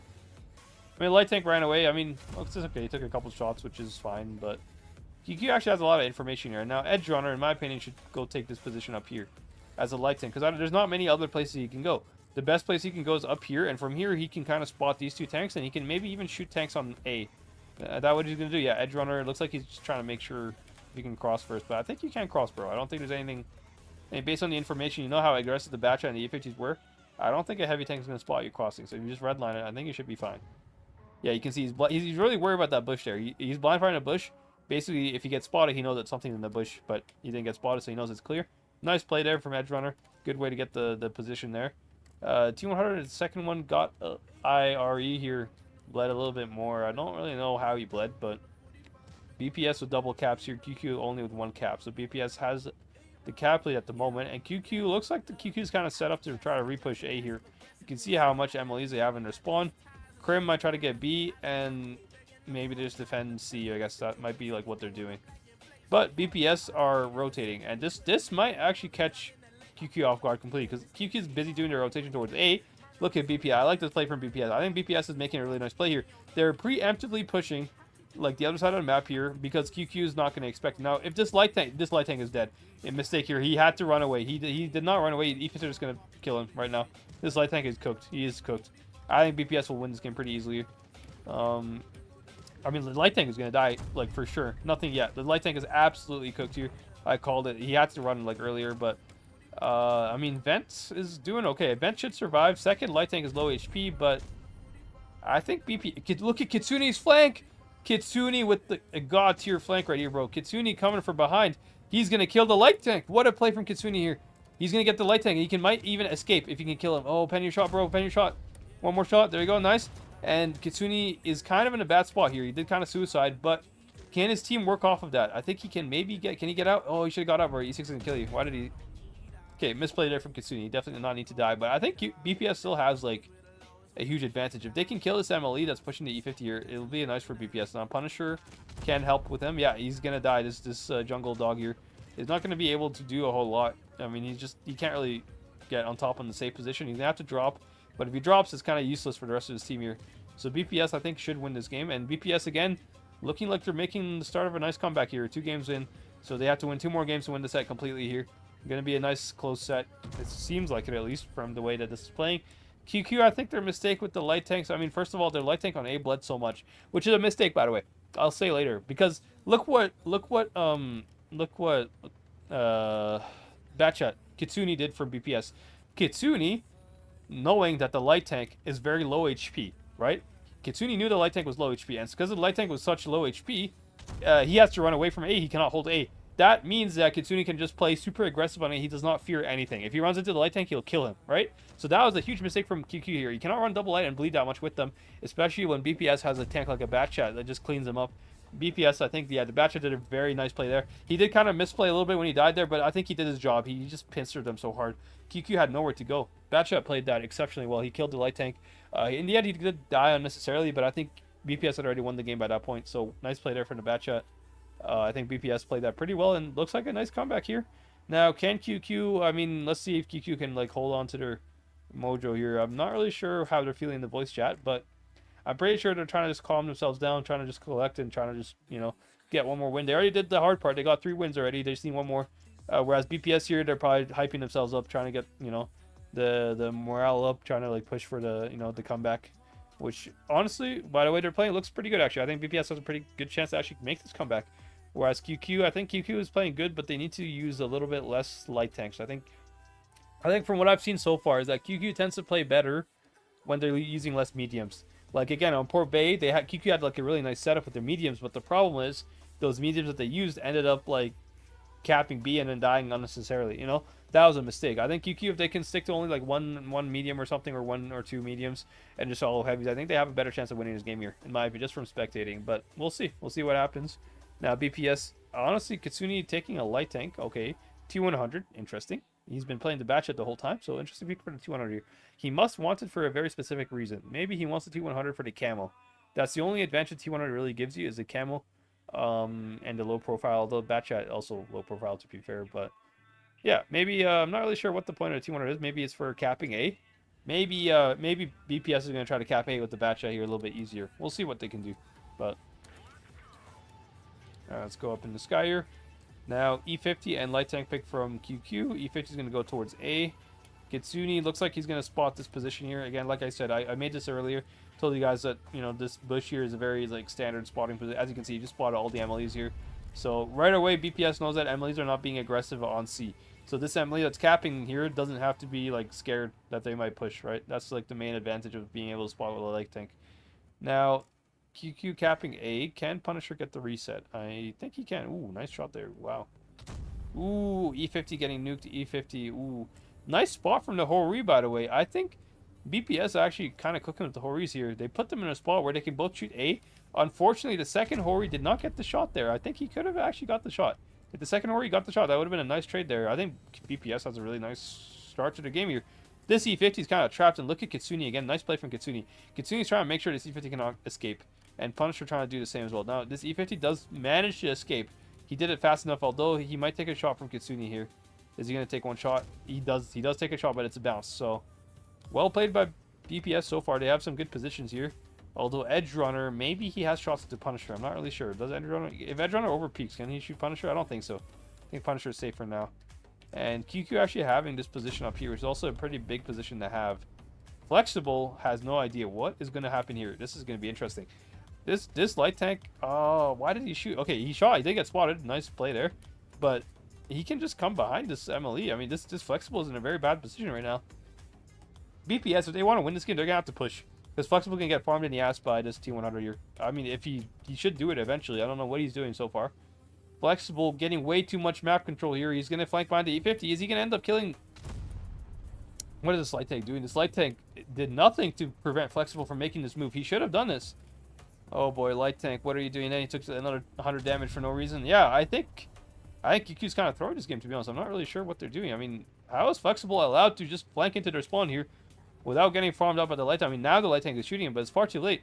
Flexible here can just use reactive and just continue pushing. There's nothing that's going to kill him. And BPS seems like they're kind of winning the A side. Not really a whole lot. It's kind of close. There's a big fight under the bridge here. Now, can BPS win this? Let's take a look. Ooh, Vent as well. Could get shot by Flexible here. Nice shot, yeah. I think QQ might lose Vent here, but with the light tank and the Hori here. But however, QQ did trade pretty well actually. QQ are up on the hit points, but they're all low HP and they're all on the low ground here. So there is a chance. There is a small chance, very small chance that this light tank could maybe clutch up. Like, it's still a winnable game here. QQ has not like fully won this game yet, although their light tank is actually full HP. So I feel like QQ has every chance to win this game right now. If Kitsune here can avoid taking a shot from Vent, which he probably will not. Yeah, there you go, nice. Vent sets him on fire as well. Wow, 700 fire, and ooh boy, Vent is gonna get another HE shot into him here. Yeah, there's no way QQ can lose this game here. I think Vent is gonna like put so much damage into him. Kitsune is a one shot now. I mean, it's close on the hit points, but the problem is most of the hit points are in this Hori, which is gonna get flanked by the light tank. You can see Hori can do nothing to this light tank. I mean, yeah, BPS definitely lost this game, and we're gonna go to tiebreaker, guys. This is a tiebreaker set. Let's go. I'm very happy about that. Very excited. And Flexible here, I think Flexible did a really good move, to be honest. I think his team just didn't capitalize on it. I'm not sure why. Why did BPS lose the corner? That's what I'm not sure about. Maybe it's the lineup of diving double Hori.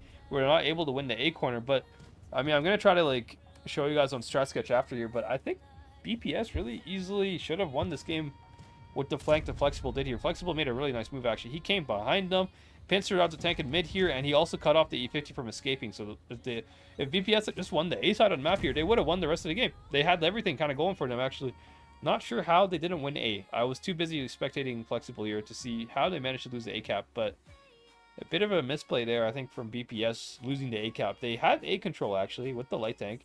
They had MLEs to back them up as well. They could have definitely like won the A side of the map. If they won A side there, they had a pretty good situation to just push in and try to kill you know, the spawn of QQ there, because they were pincering QQ from two angles. They came behind them and they came from in front of them. So they easily, I think they should have won this game. I mean, Flexible here did top damage. You can see he did 4k damage with an MLE. Nice flank as well. Very nice move there from Flexible. I don't know how BPS managed to not win the corner. I'm assuming it has something to do with the double Hori setup, because maybe double Hori is not able to win corner, but they did have 3 MLEs. 3 MLEs in A corner should be enough to win the set here. Also, what happened to the training room? Wait, what happened to training? Wait, why did they... Did I leave the room? No, it just ended. What the hell? Did I mess the score up? It should be 3-3. Why are they... Are they not in tiebreak? I thought this was tiebreak. Did they lose the last game? Wait, I gotta check this out, bro. Wait, who lost the last game here? Did BPS win by cap? No, they didn't. They lost. Yeah, this is... Bro, what dismissed the room here? I'm so confused. Did they kick me out the room? I'm very confused, bro. There's no room anymore. I'm somewhat confused. Let me take a look and check the Discord here. I'm pretty sure the score is 3-3. Unless I'm, like, mistaken somehow. Was it 3-3?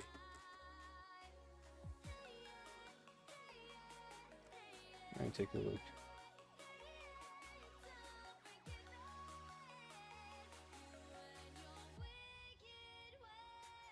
It seems like I messed up the score, I guess. I don't know. Let me see who won and who lost. I thought it was going to go to tiebreaker. I'm not really sure what happened here.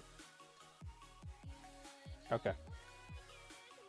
Maybe. I was spectating BPS. Oh, QQ won. Ah, yeah. QQ won. Okay, my bad. I am not the smartest player ever. I'm right, guys. Yeah, QQ won. So it's not tiebreak. My bad. I messed it up. Yeah, so QQ played better there. I don't know. Yeah, I don't know how BPS managed to lose this game here. If I take a look on Strat Sketch real quick, I can show you how exactly this game should have went. Now, BPS had a really good situation here because if you take a look on the Strat Sketch, I'm going to go ahead and open it for you guys. Also, my bad with the scores there. I kind of lost track who won there. I thought, yeah, QQ did win, so that made sense. Yeah, QQ won the set 4-2. Good job to QQ. I mean, they definitely deserved. They played pretty good, to be honest. Now, if you take a look at the Strat Sketch here, what I don't understand for BPS is how, like, you have the MLE for BPS here coming up behind them, like here, right? He literally did this move like completely for free, started shooting this guy, and he was like continuing to move on like this. Now, BPS, from like the last time I saw them, they had the light tank here, they had like a MLE here, and they had like Hori's somewhere here, right? So if BPS just full sends like this area, they had also an MLE in this position here. So how did BPS end up losing the A cap? Because QQ had a light tank out of the fight, so it's not like they really had a big advantage to win A. They had a light tank out of the fight, and this MLE, to be honest, also is somewhat out of the fight. He cannot help the A fight, right? So this guy being here should be enough to kind of win A. How did QQ manage to win the A side? I have no idea, to be honest. This is a big mistake here because, I mean, if you take a look on the map, like BPS basically had QQ surrounded like in a very tiny part of the map here. Like they're all like surrounded here, right? So I'm not really sure how they managed to lose this game. A little bit of a misplay in my opinion, but anyways, we should have the upper bracket room up pretty soon here. So let's take a look at that one. Blitz Rivals Cup. I think the game versus BLove and Aqua is still going, so might be able to stream this game for you guys. Let's go see if we can get it from Nino's POV here.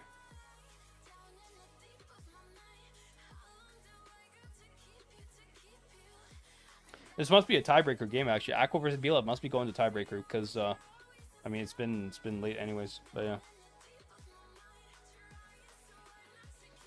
So 4-2 for QQ. 4-2 for QQ. They won the set there. Jeez, the QQ again. They were the underdogs, I have to say. Like I didn't really expect them to be able to output too much, but they did play pretty well. And I think again, the common setting there with QQ was the less light tanks they used, the better they performed. So maybe they can take this going forward. Maybe they can do more, you know, more damage with it going forward as well. I think they played that pretty well there. And I think just the QQ light tanks tend to kind of make a little bit of mistakes. E50 as well tend to kind of take damage when they really shouldn't, you know. But yeah, that's just kind of my overall, you know, assumption of the situation. But in the end, I never know how these teams are actually thinking. I just can see it from like a third-person perspective. Maybe they have a reason for running multiple light tanks, multiple E50s, but we'll see.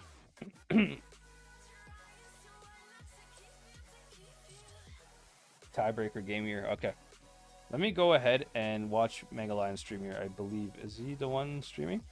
I mean, Nine was also streaming it, but let's go ahead and take a look on Mega Lion. We'll use his stream.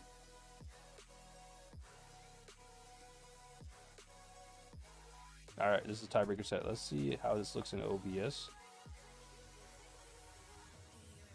I'm gonna try to like full screen it, and then we'll be able to watch the game live.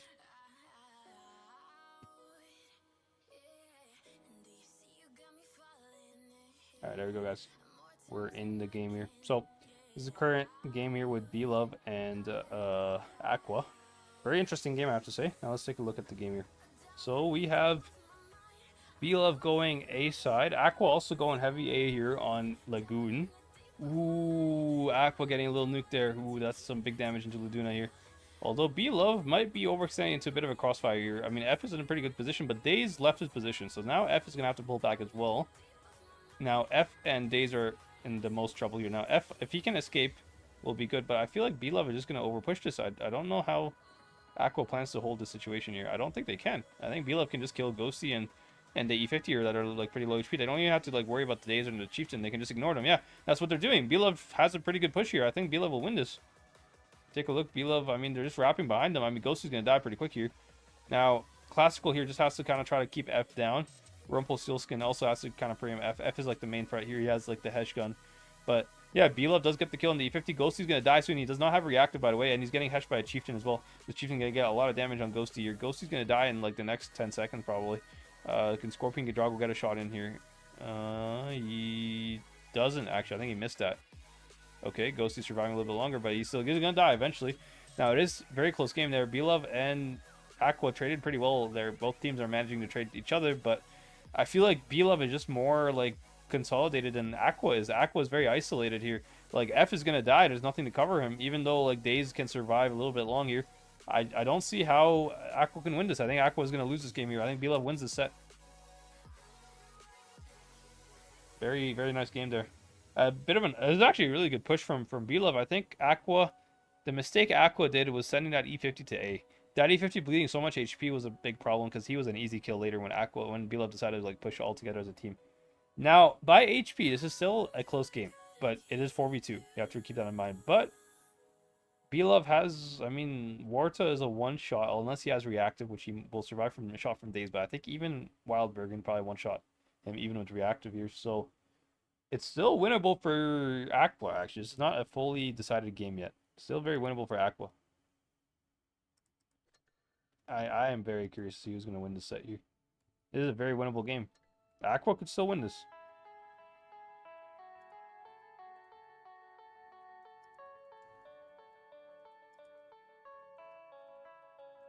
Ooh. Yeah, Aqua has the cap, but BLUP could just cap B. I mean, Aqua cannot stop them from capping B, to be honest. So BLUP could just retake the caps here.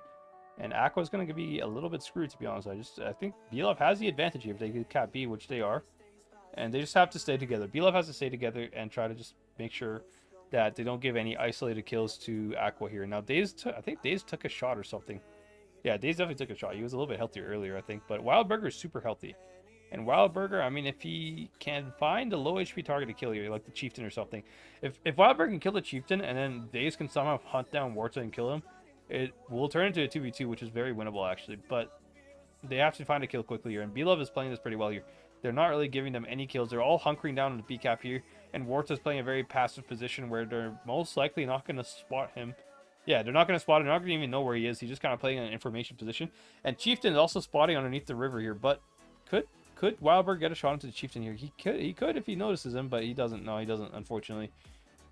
Was a little bit of a missed opportunity there, but I mean, you know, it's very hard for him to predict that. Like, he's looking what's in front of him, not really looking what's to his left. And Wildberger, he finds the Chieftain. Now, can he... I mean, if he can find the E50, that's going to be actually a really big play. But Warta, I think, is running away. He's doing the right play here. He has a building where he can just hide behind, so he should be pretty safe. And yeah, I mean, Wildberger is like looking for something, man. He's just looking for a kill. And Daze has to play this very carefully. I'm not really sure if Daze is going to be able to do a whole lot of impact here. I think this entire game here depends completely on Wildberger. If Wildberger is able to find a kill, and B-Love is doing a really good job of just kiting. Like, they totally left the B-cap. They're all playing together, making sure that Wildberger does not get any easy isolations on any of them, which is a good play. Now, they might be able to cap A if Wildberger goes for B, but I think it's not really a cap game. I think Wildberger knows that he needs to kill somebody. Otherwise, it's going to be a very difficult game for him to win. Now, nice shot from the Chieftain there. Now, I don't see how Wildberger can win this. I think B-Love has played this to perfection. I really don't think Daze and maybe if they can kill like Lavrushka here, if they can get like to his right and left, maybe they can crossfire him. But Daze is like spotted, to be honest. They know where Daze is, and this Chieftain can cover him pretty easily. And yeah, I don't see how Aqua can win this. Aqua is just very split. I mean, Daze and Wildberger are super split right now. And Daze himself cannot even win a 1v1 with Lavrushka, let alone if he gets shot by anybody else, which the Chieftain has shots on him. Wildberger is bleeding a lot of HP here, and yeah, nicely played by B-Love, I have to say. B-Love played this to perfection. So yeah, they definitely will win this game, I think. I cannot imagine there's any like hope for them to not win this game. Alrighty, so now we are looking for our room here. QQ versus B-Love, I believe.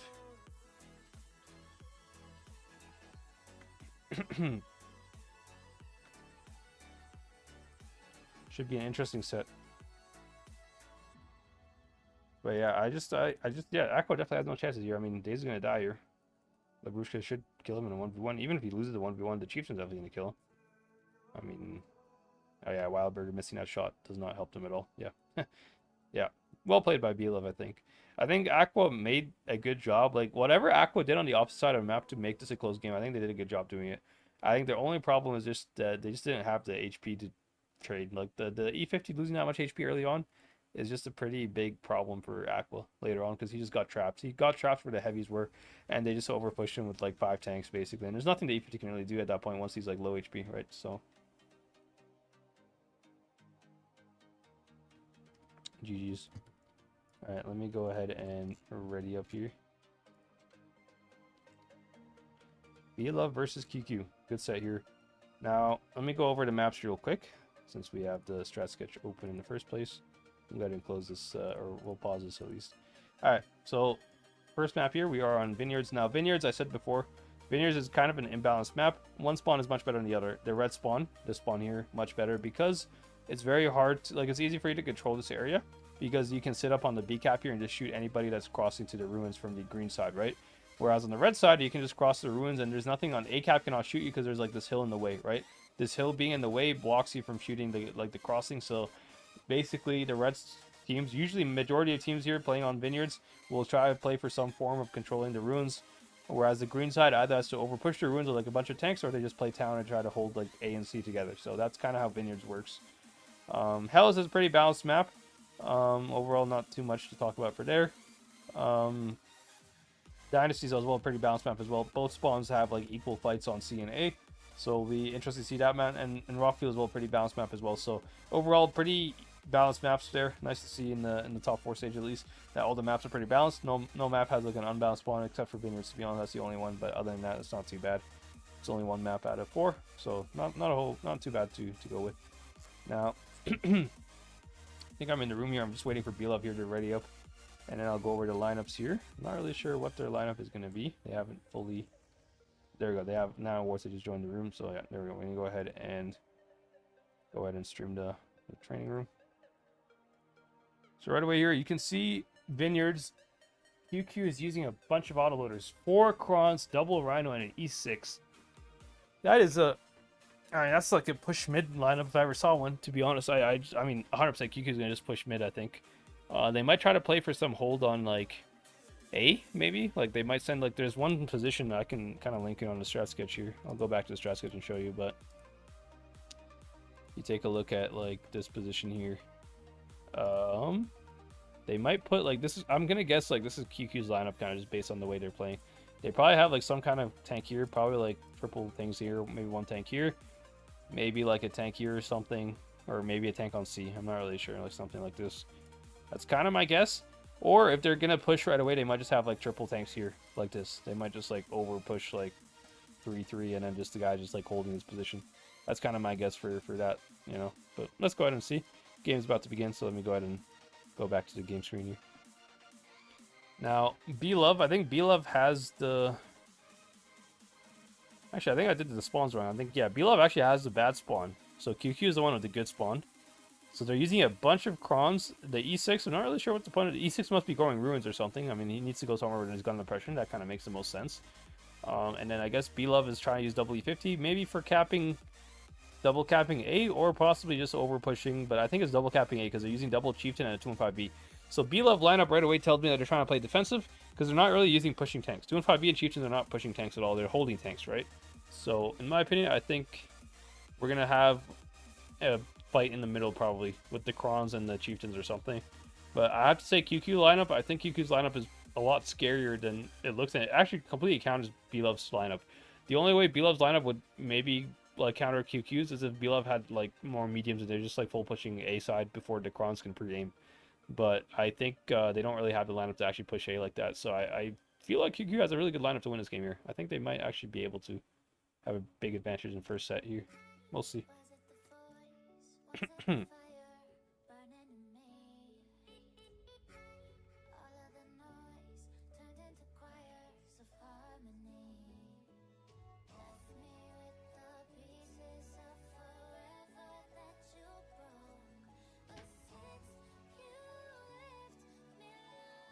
We're a little bit, I don't know why we're waiting. Maybe there's like one more streamer. I'm not really sure what we're waiting for exactly.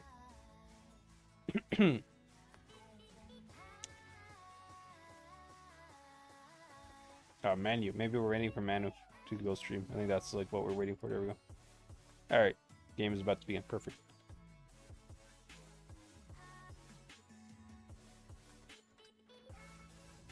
Yeah, so B-Love with the bad spawn of Vineyards, QQ with the better spawn of Vineyards. Very curious to see what's going to happen here. Now, you can see the speed boost immediately. I'm not really sure what the speed boost is for. I mean, it's not like they can really spot anything anyways, but probably they're trying to speed boost the Chron into mid here right away. E6, as I said, going ruins, that's like the only place where it makes sense. Now, I want to see what B-Love actually I like what B-Love is doing here. B-Love read this lineup pretty well here. They saw that they don't have any mediums, so they're just full sending double E50 here to corner. Same with the speed boost at 215B. So B-Love is actually playing for the positions here, which I think is a good call by B-Love. I think is a really good call, actually. Because B-Love is not sending anything to middle, which is perfect. Although these MLEs here might get kind of cooked. But they are covered, though. They are covered from C by these E50s here. So I think B-Love actually has a pretty good setup. They actually managed to read QQ's lineup pretty well here. Made a pretty good call as well. I'm pretty sure that double E50s was not like to send this here right away. I think they were originally supposed to go A, and they just adapted their strat, I think. That's at least from what I believe, based on their lineup.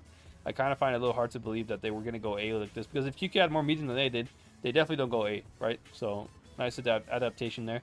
Now, IRE here crossing to the other side of B-Love's middle side here, which is actually a pretty strong position. I don't think B-Love can do anything to counter him, but B-Love can get... The fact that actually QQ got... Ooh, Krim, what kind of peak is this, Krim? Why are you still here, bro? You're going to get shot by the E50s. Krim, I'm not really sure. I mean, yeah, you're lucky you bounced there, but I mean, Krim got to pull back here. And right now, if one of the QQ tanks can go cap C, they have C cap for free. QQ can end up on double cap. Now, B-Love with a bit of a mistake here. I don't know how... I have no idea how QQ was able to cap B here. That should not be possible, especially if the E50s are in this position, because they have resets on B. So I'm not sure how they managed to cap B. Mistake for sure from the E50s. Maybe the MLE somehow didn't spot them. I'm not really sure, but very interesting here.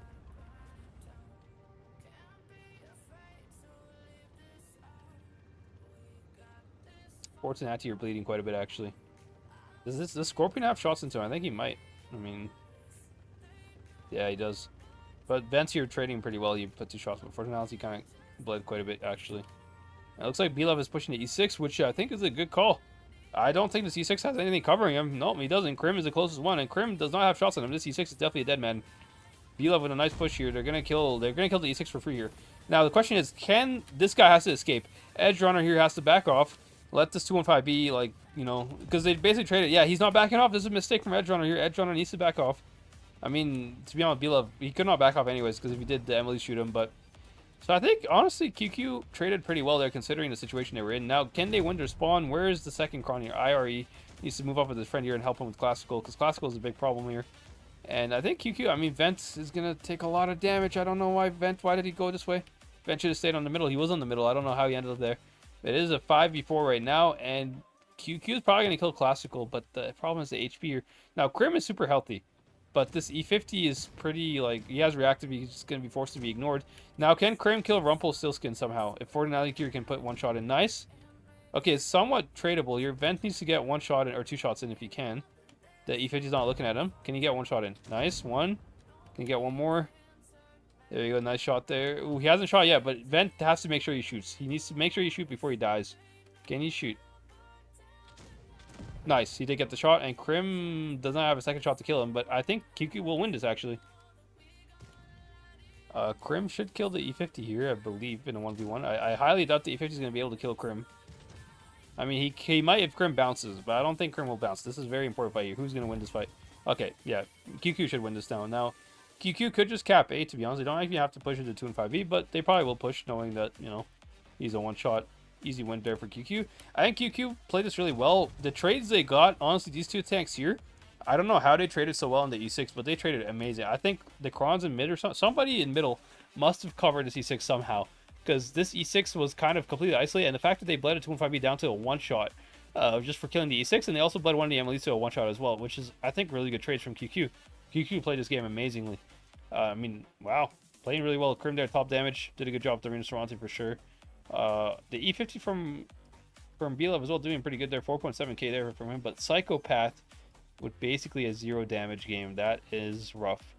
And you saw how close that game was. Imagine if Psychopath does a little bit more damage. If he does 1200, 1300, 1500, that would have won them the game. I think B-Love had the right play there. I'm not really sure what happened to Psychopath. Psychopath should not have died that quickly. There's no reason. There's honestly not much excuses to die doing 0 damage in this meta. I mean, he definitely had time to shoot like a couple times here before he died, but you know. A little bit unfortunate there on his part. I think if he did do more damage, they would probably win this game, because this was a very close game at the end. Everybody was 1-shot basically at the end there, but, you know, yeah, a little unfortunate there on his part. But very interesting. Let's see how this goes.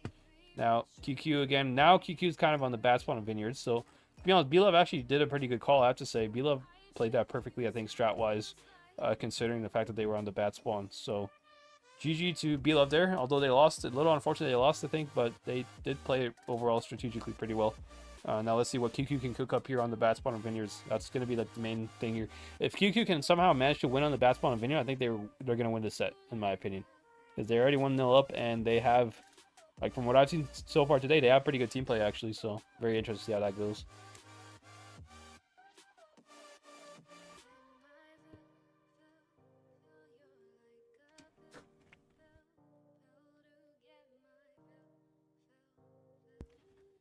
I'm taking a look at the lineups here. QQ running triple super conk, which probably is mid. They're running double light, which tells me that probably they're going to play for an AC kind of hold. They're going to try to double cap A probably with light tanks, and they're going to try to hold A with the rest of their super conks, and then they're going to send the light tanks to cap C later. I believe that's what QQ is going to end up doing here.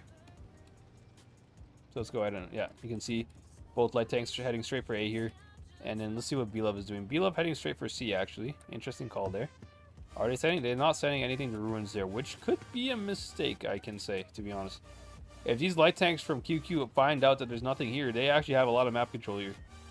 Now, Psychopath does actually spot up the MLE. So QQ should know right away that B-Love light tank is on C. There's nothing that can cap C that quickly. It must be the light tank. Will this give the information? Yeah, there you go. You can tell that the QQ light tank got this information. And right away he's taking a wide angle here on the spawn, which I think is a good play, I think. And then that basically Classical can never cap B anymore because IRE has resets. So will be interesting to see how this goes here. Now QQ does have the cap lead, and B-Love's gonna have to rotate back from C back to B and try to cap it. Now can QQ realize what B-Love is doing and try to reset B? If they can play a couple tanks up here, if they can guard the crossing here so they cannot cross to this position, they could lock B-Love into their own spawn here, but they looks like they're opting for a much more passive approach here, which I don't know if this is the right play. It could be, because they could just retake C, I guess, or maybe even kill these two tanks in middle, you know, if B-Love leaves it, which looks like that's what's happening. So B-Love here sending E50 and light tank towards the area here. Now, IRE did spot him now, but the problem is IRE is unsupported. If IRE had like a heavy tank with him, this light tank would be in trouble, actually, you know, but... Can IRE get out here? Is he gonna... Oh, IRE is not gonna get out. This is a problem. IRE is probably gonna die. He's definitely gonna die unless the boy that got away can help him here. His MLE needs to like help him fast here. He's gonna die to the light tank and the E50. I don't think he can. I think he's dead. IRE messed up. He should have ran away. He's gonna die here. Big mistake from him, and he's unsupported. As I said, he's unsupported, so I don't know why he stayed there for so long. I mean, he's gonna die no matter what here. Nothing he can do. Now, QQ does have double caps, and they have good resets on A here, so maybe this is still a okay situation for QQ. Maybe they can still come back from this. I mean, with double caps, you know, light tank is not the worst thing ever, to be honest. But QQ just has to make sure they, you know, control the caps here. Now, B-Love has one of two options. B-Love can just full send A, or they can rotate back to C. Now, in my opinion, based on B-Love's lineup here, I think they should go full push A here. I think they're closer to A, and they don't really have the time to rotate to C. They rotate to C, they have to kill a full HP MLE, which is like a pain in the ass to kill. Whereas Vent is a much easier kill here, which is a nice kill on Vent. They're playing for Vent here. Kron as well is going to go kill Vent. So Vent's going to die here, unless they can trade him for Scorpion, which is, to be honest, okay trades for now. Vent is actually doing alright to survive. Now, Krim left his position. This opens up the chance for the light tank to cap A here. Now, it would have been a nice thing if QQ had a light tank back here who could also reset A still, but it doesn't look like they're not going to have him because he died not running away earlier, so... QQ losing 2 tanks so far, although they are trading. Jungle here is going to end up killing the Kron, and QQ still has caps, guys. QQ still has caps. Now, this fight in spawn here, Fortinati is actually doing a good job. He's just distracting them. I think he's doing amazing. Even if he dies, he's basically dying away from the C cap, so him pushing into the spawn here is a very good call, actually, because he ends up like no one's gonna cap C. They're busy killing him, and the more like look at him, he's dragging him around the freaking building. This guy's like carrying the game for QQ right now. Now Psychopath, as long as they can they track him. If Psychopath does not end up going to C, QQ's gonna win this game. Can they kill Psychopath before he gets to C? This is gonna be very interesting. 965. I mean, very very close game here. Krim is gonna end up. I think they should just focus on killing the tank on A right now, and they get the kill and QQ wins. Perfect. Well played by QQ. They won on the bat spawn as well. Very nice shot there. I think B-Love played that pretty good. It's a mistake. I think B-Love should have ignored that MLE that they sent into their spawn. Should have ignored him completely and should have went for C cap. Honestly, if I was the E50 there, I would just driven past that E50, that MLE, and went straight for C, because C cap is where you win the game, right? They didn't win C and they lost the game by caps, actually. You know, that's the big problem for B-Love there. So I think QQ playing this very well. Well played by them. GG's to them as well. And QQ 2-0 up right now, and they play Hellas next. Now, Hellas, again, I said, is a pretty balanced map, actually. So we'll be interested to see how that goes. But QQ really overperforming, really surprising me, playing really well today.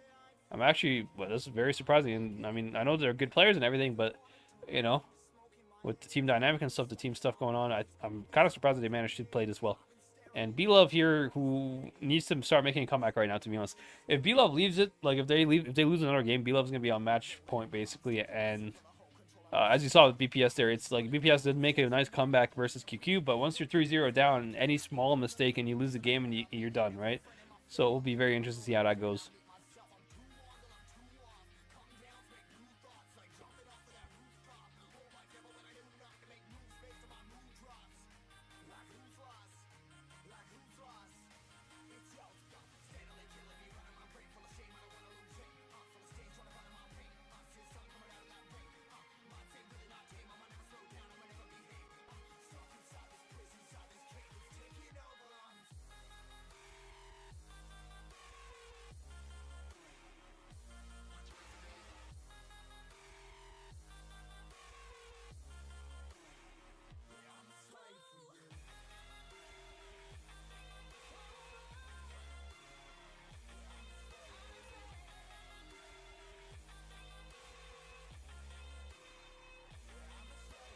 Alrighty.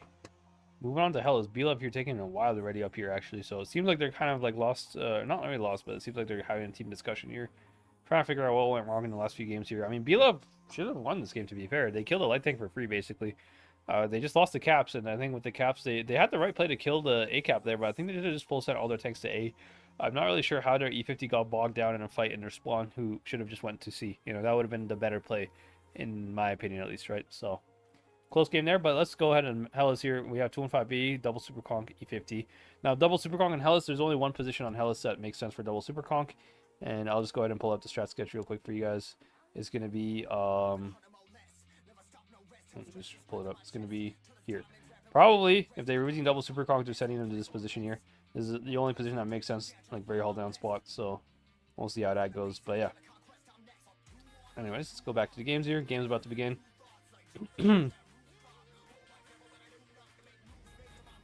Alrighty.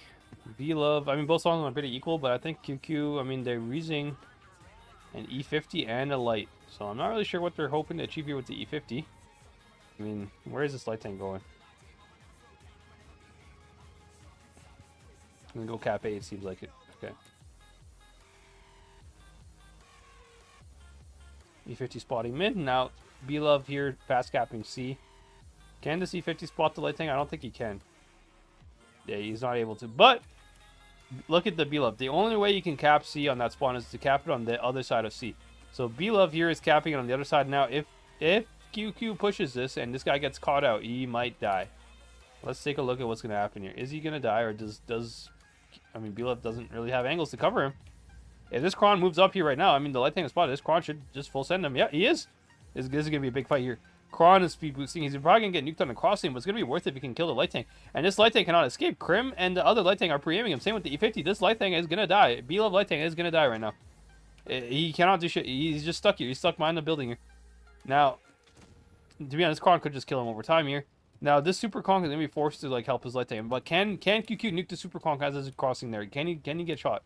No, he does not. Does not get shot at all. Mistake there from QQ.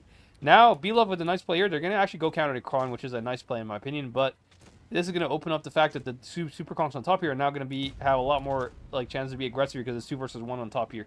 And this Kron is pretty healthy, so I think QQ's doing a really good job of winning this game here.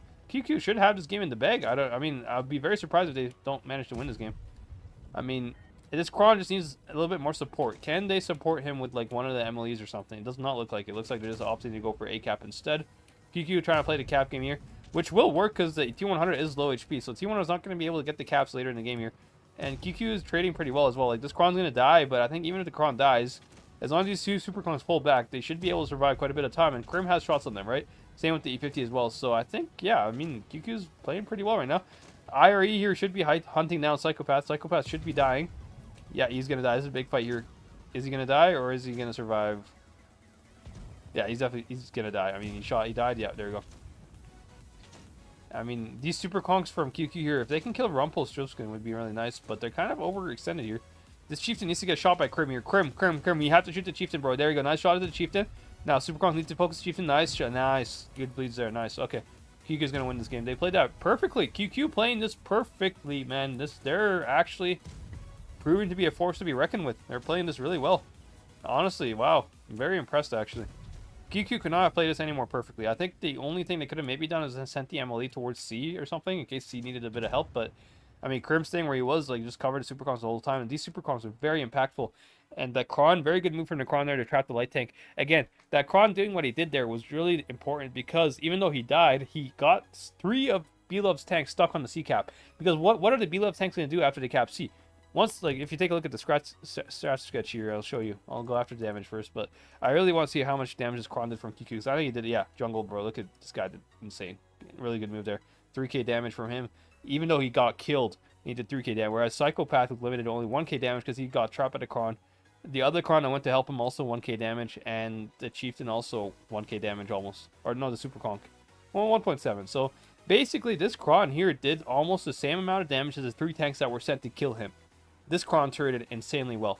I have to say, fire to this guy here. He played this really well. Insane play from this Kron here. Played amazing that game. I have to say, very well played. But yeah, I think QQ played that perfectly. I mean, if you go back on the strat sketch here, let me go ahead and show you. QQ saw that this light tank was here, so they sent a heavy here, and this heavy here dragged in 3 heavies from B-Love. These 3 heavies went in like this, over top to the middle, and like this, right? These 3 tanks on C cap, once they killed this Kron, they're stuck here. Because anytime they try to leave C, they're getting shot by Krim, who's in the back here, who has shots in them. So they cannot help these 2 Super Kronks who won the high ground. Again, as I said, guys, high ground always wins. And these 2 Super Kronks actually did a really good play there. So well played by QQ, I have to say. Played that perfectly from a strategic point of view. And Kron, again, amazing play from the Kron there. He kind of did the sacrificial play, but he did amazing. I have to say, QQ owes this game half of it on the Kron alone. That Kron alone, jungle there, did a very good job. Well played by him. And let's move on now. B-Love, again, has to reverse sweep QQ to win this game. QQ are winning every game 3-0, guys, in the beginning here. Now, let's see if B-Love can make a comeback. I mean, it's still possible to make a comeback, but it's going to be very difficult. I really don't know how they're going to do that. And now, again, if you take a look at the lineups, B-Love here taking almost the same lineup that they had last game. They just took a Chieftain instead.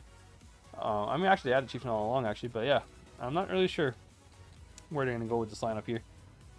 Seems like, I mean, they only have 1 super comp. It seems like, oh, they have 2 actually. They might, yeah, they're probably going to go C here. Now, Psychopath getting blocked by his teammates here. Not really ideal. This driving here is not very ideal because that means QQ is getting cap A before Psychopath caps B, right? Like, you see how, like, the blocking affects the gameplay there? QQ is going to have cap lead because of Psychopath's teammates there. Not really the best driving, I have to say. They really should have opened up for the light tank, you know? But in the end, it doesn't really make the biggest difference. I mean, in the end, it just ends up being... Oh, blind shot! Blind shot! Who was that? Fortinati with the blind shot into B-Cat. Oh, my God. Wait, can this light tank spot him? This light tank might be playing this really well here. Can he spot Psychopath leaving? If he can... No, I don't think he can. Psychopath leaving the safe route here. Okay, I mean... Oh, Fortinati got bled, though, quite a bit. I think he got a little greedy for the reset there a second time. Definitely did not need to do it. Once he got the 1 reset, that's all he needed, to be honest. You have a pretty big cap lead right now. Almost 1 kill worth. Yeah, 40 cap points. Oh, yeah, they have actually. So if QQ lose the tank, they still have cap lead, which is, I mean, actually not really. No, not really. No, never mind. Cancels that. No, I mean, Cat's pretty close to me. Like if somebody dies, it's gonna make a big difference. But both light tanks are heading for C right now. This is gonna be an interesting fight here. Now, the QQ light tank is trying to be extra cautious here. He does see the Kron here, which I think the Kron can spot him crossing, so he is kind of a little bit cautious.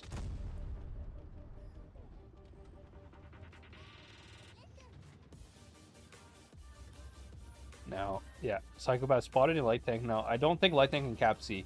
And actually, the reversal of last game, B-Love sending a Kron here to counter his light tank. Now, can this light tank run away without getting clipped by the Kron? He might be. Good play there if he can get away without like getting completely nuked. He only took 1 shot from the Super Conk there, so you can see how QQ played this much better in the enemy light tank from B-Love did. The B-Love light tank was stuck on the enemy side of C, whereas this guy got out doing 1 shot, like just taking 1 shot, and he got out for free basically. So B-Love actually has a pretty good advantage here.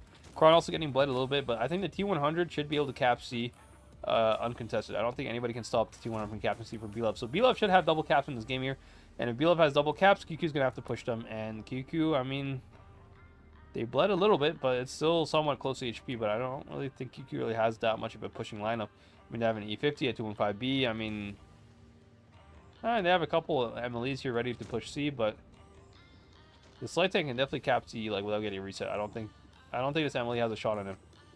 We can go ahead and inspect it here. Yeah, does he have a shot? I mean, they have some shots, but is it on the light tank? I don't know if they can shoot the light. I think the light tank is too short for them to hit that.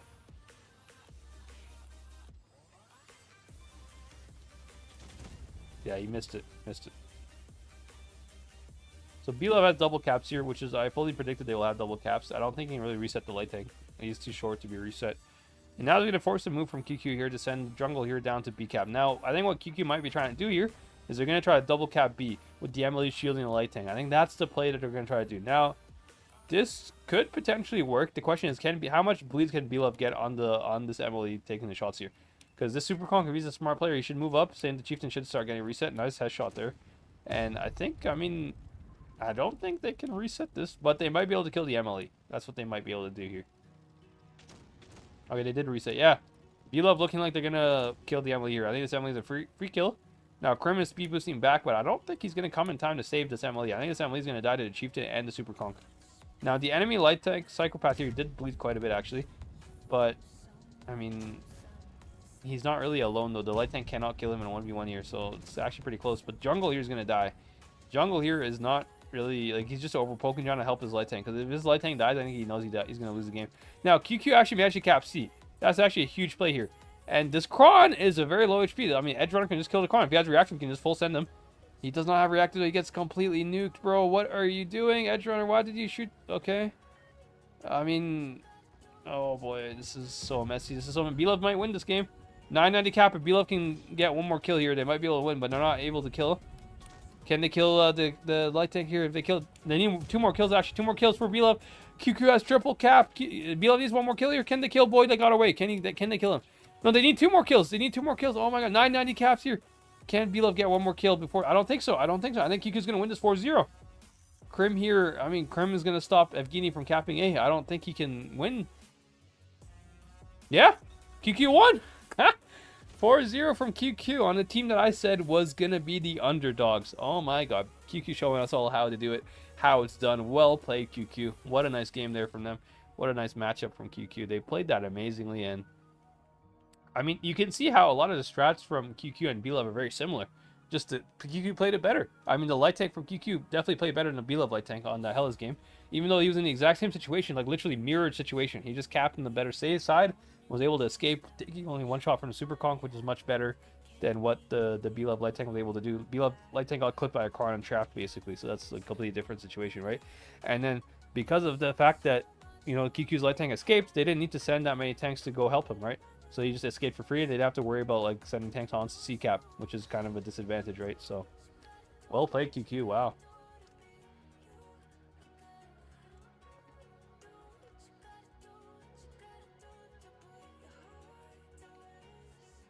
Let me go ahead and see if I can spectate the lower bracket match here. Let me go ahead and spectate that one.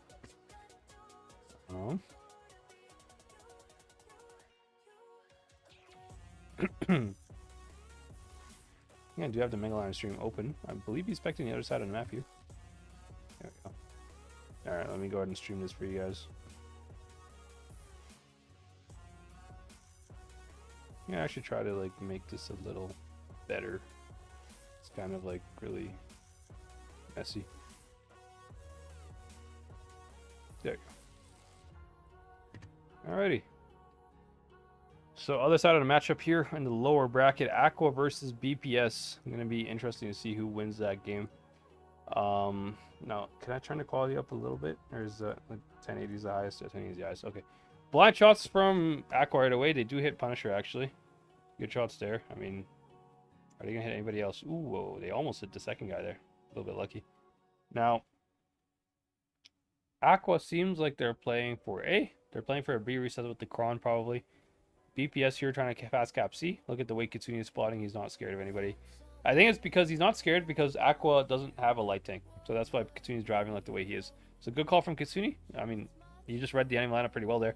Of course, he would not drive like this if Aqua had a light tank, right? But he's pretty confident he's not going to get spotted because E50s, he's faster than him anyways. And he outspots E50s. So well played from BPS here so far. Do they have the cap? I don't think so, actually. QQ managed to get the cap leads, so... Or not QQ, Aqua did. Aqua managed to get the cap lead. So Aqua's still in a decent situation. Aqua, I think, could, to be honest, like, cap B at some point. I don't really see how BPS is going to, like, perma reset B here. They don't really have the tanks to do it, you know? They need tanks below on the low side of B here to reset B, but they don't really have resets on that, in my opinion. So, it'd be interesting to see what Aqua does here. Aqua could easily cap B, in my opinion. I think it's a very easy base to go for at this point in time. Although, I mean... Yeah, there's literally nothing for BPS that can reset B, actually. If Aqua sends like 2 Emilies into B cap, I don't think BPS can do anything. All BPS can do is basically like push the other side, like push A or something. That's all they can do if Aqua does that, you know? But BPS does have double E50s, which are pretty mobile. So they can just leave them on A and then run away with a sense that they're going to get pushed on A, you know? That would be the play that I would make at least. But let's take a look what they do here. I'm kind of interested to see.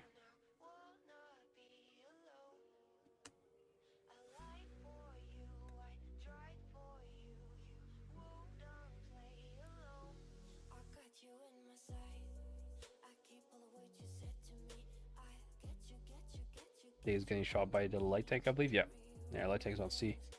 I mean, BPS's position is pretty good, but they don't have the cap lead, so I'm not really sure. Like, they're gonna have to cap B somehow, but like, the Kron from Aqua has resets on B, so I don't see how BPS is gonna cap B, unless they're pushing C. Maybe they can push the Kron out and then cap it, but like even then, that they sacrifice a lot of positioning if they do that, so I don't really see how this is gonna go well for BPS here.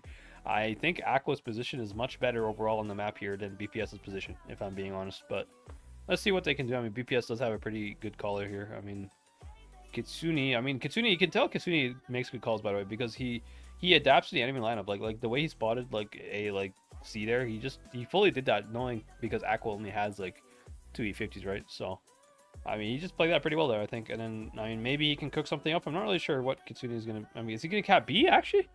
Is Kitsune the one cap? This is very risky. It's very risky if he caps B. Kitsune looks like he wants to cap B. I don't think he can. I don't think he can cap B. He's gonna get nuked by the Kron here if he caps B. Let's take a look here. I mean, I don't think Kitsune can cap B here. So like BPS has to make a push on A, and if they make a push on A, BPS is just gonna cap B, and they can just like take C, right? They have double E50s, so we're pretty flexible. But I mean, BPS lineup is a lot slower. They have so much super conks, and they have a 215B as well. Although actually, oh, BPS is double E50. I just realized that now. I did not realize it. My bad, guys. Never mind. But still, double E50 from BPS. I mean, that I guess. I mean, now that I see the BPS lineup, actually, double E50, they're gonna go for A like last second. I'm pretty sure with double E50 and the light tank. I mean, I think that's the only play they can possibly do right now. I'm pretty sure they're gonna just go for A.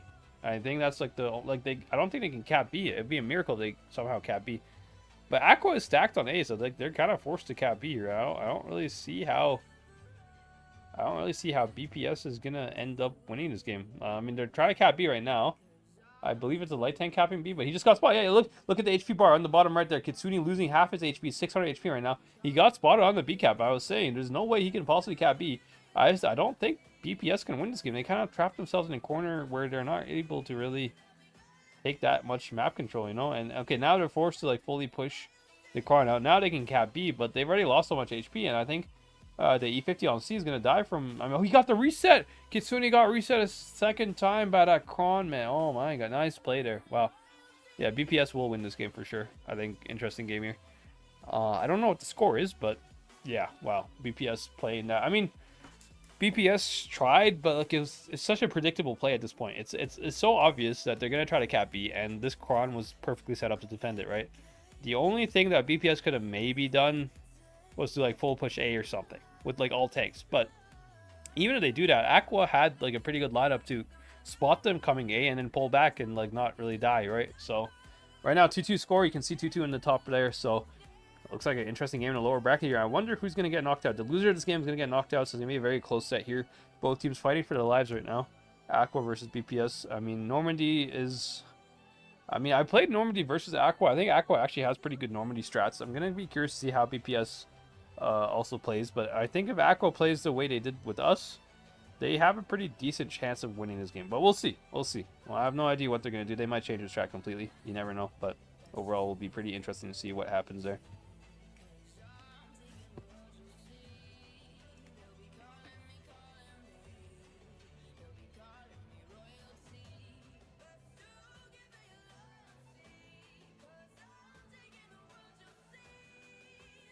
What's up, Hammers? Black Label Berserkers, hello, hello. Nelson Zhang, nice to see you too. Don D, nice to see you as well. Also, what's up, Adam? Congrats on the win, bro. GG. Edge Runner is so bad, I literally raged. So, what game are you talking about, Adam? I don't know what game you're talking about. Well, let's go ahead and quick lag here so we can get the fastest possible results here.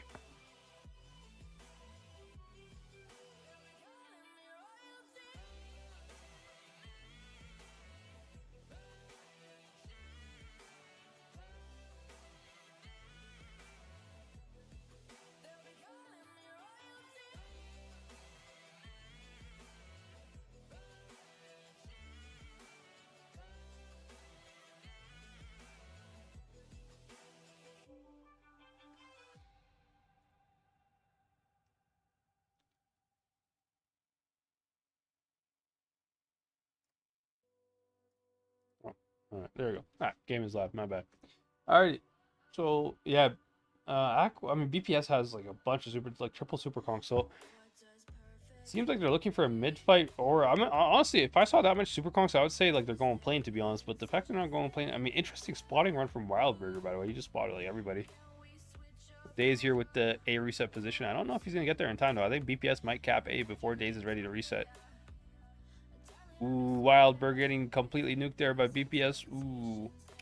I think BPS has a free A cap here, but Aqua did cap D, and then I think BPS, I mean, if Aqua is aggressive enough on plane right now, they could somehow, like, manage to, like, defend C, but I don't think C is defendable, to be honest, and yeah, Aqua not really bleeding, like, not really playing that well. They're bleeding a lot. And BPS, nice play there to cap A. I think Days kind of made the mistake here. I think if you go back a little bit, I want to go back to a little bit earlier.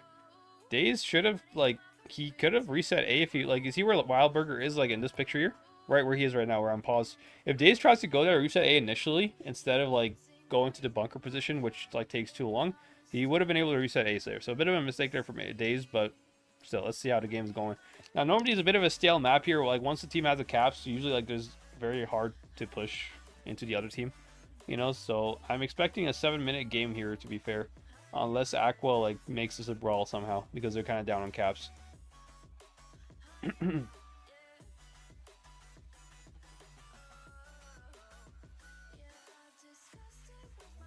Good plays here from, I mean,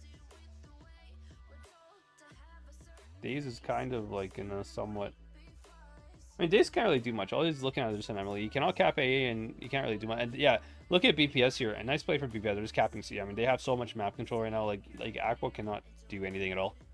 And BPS strat, I think, relied on them capping A. So if Aqua was able to reset A, actually, this might have changed the BPS strat completely, because BPS did not have anybody ready to cap C.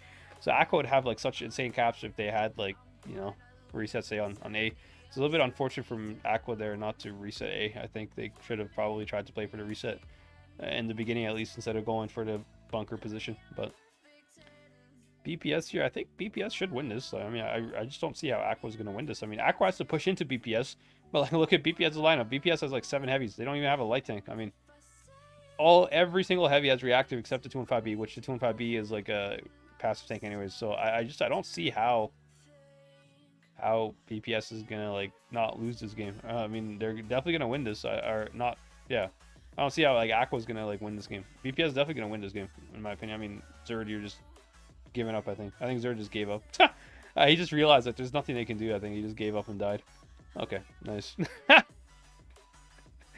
I mean, yeah, it's not a close game. BPS definitely winning this game for sure.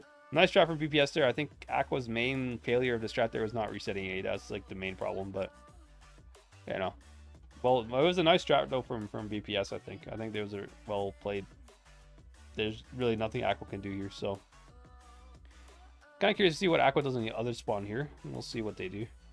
I mean,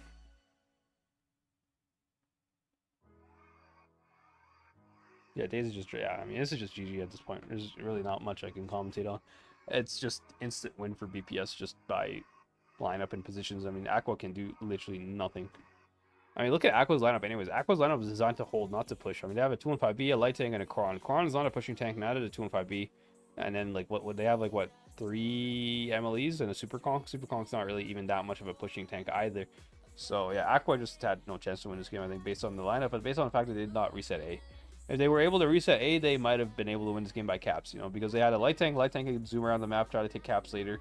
But even though light tank got, like, completely nuked, by the way, like, from Aqua. I don't know how he, like, managed to get himself spotted. Like, I mean, I knew he was spotted, but I think he, like, misjudged, like, how long it would take for him to be unspotted, because he should have just dived down to the beach and, like, went around the, like, the red line, and he would have been completely safe. Like, nothing can kill him, you know, but he kind of, like, tried to drive in a weird way and got himself nuked, to be honest. A little bit weird, but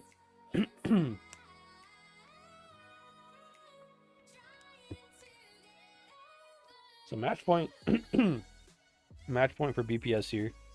I mean, if they play the same way, they should easily win this set. But I mean, Aqua had good strats for Normandy. I think they might be able to. I believe this is a similar strat that they did against us. They were using E50 and light tank. I remember this strat as well. From what I remember, they sent E50 to this, like, passive position in the bunker behind A cap. They sent the light tank to cap C, and then they sent the rest of their team into the plane area. So we'll see if that's, like, the lineup that they're going for. I'm not really sure if that's, like, the positioning they want to take.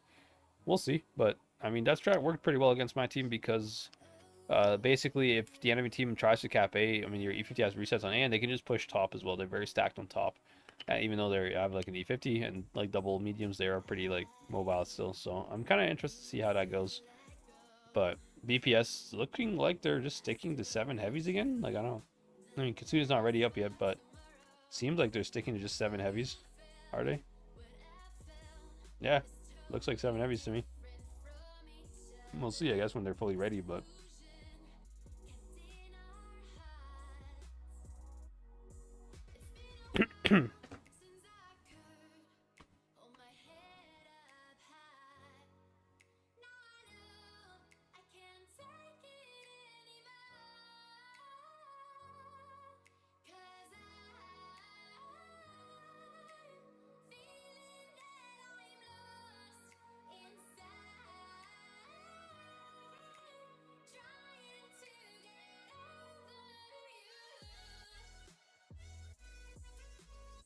Alright, there we go. Let's see the lineup real quick before the game starts. I'm kind of curious to see what it was. Yeah, BPS, I think, with the 7 heavy lineup again. Okay, so BPS just straight up playing for probably the same thing, to be honest. I would expect BPS to try to cap A again with double heavies. Is that what they're doing? I'm kind of curious.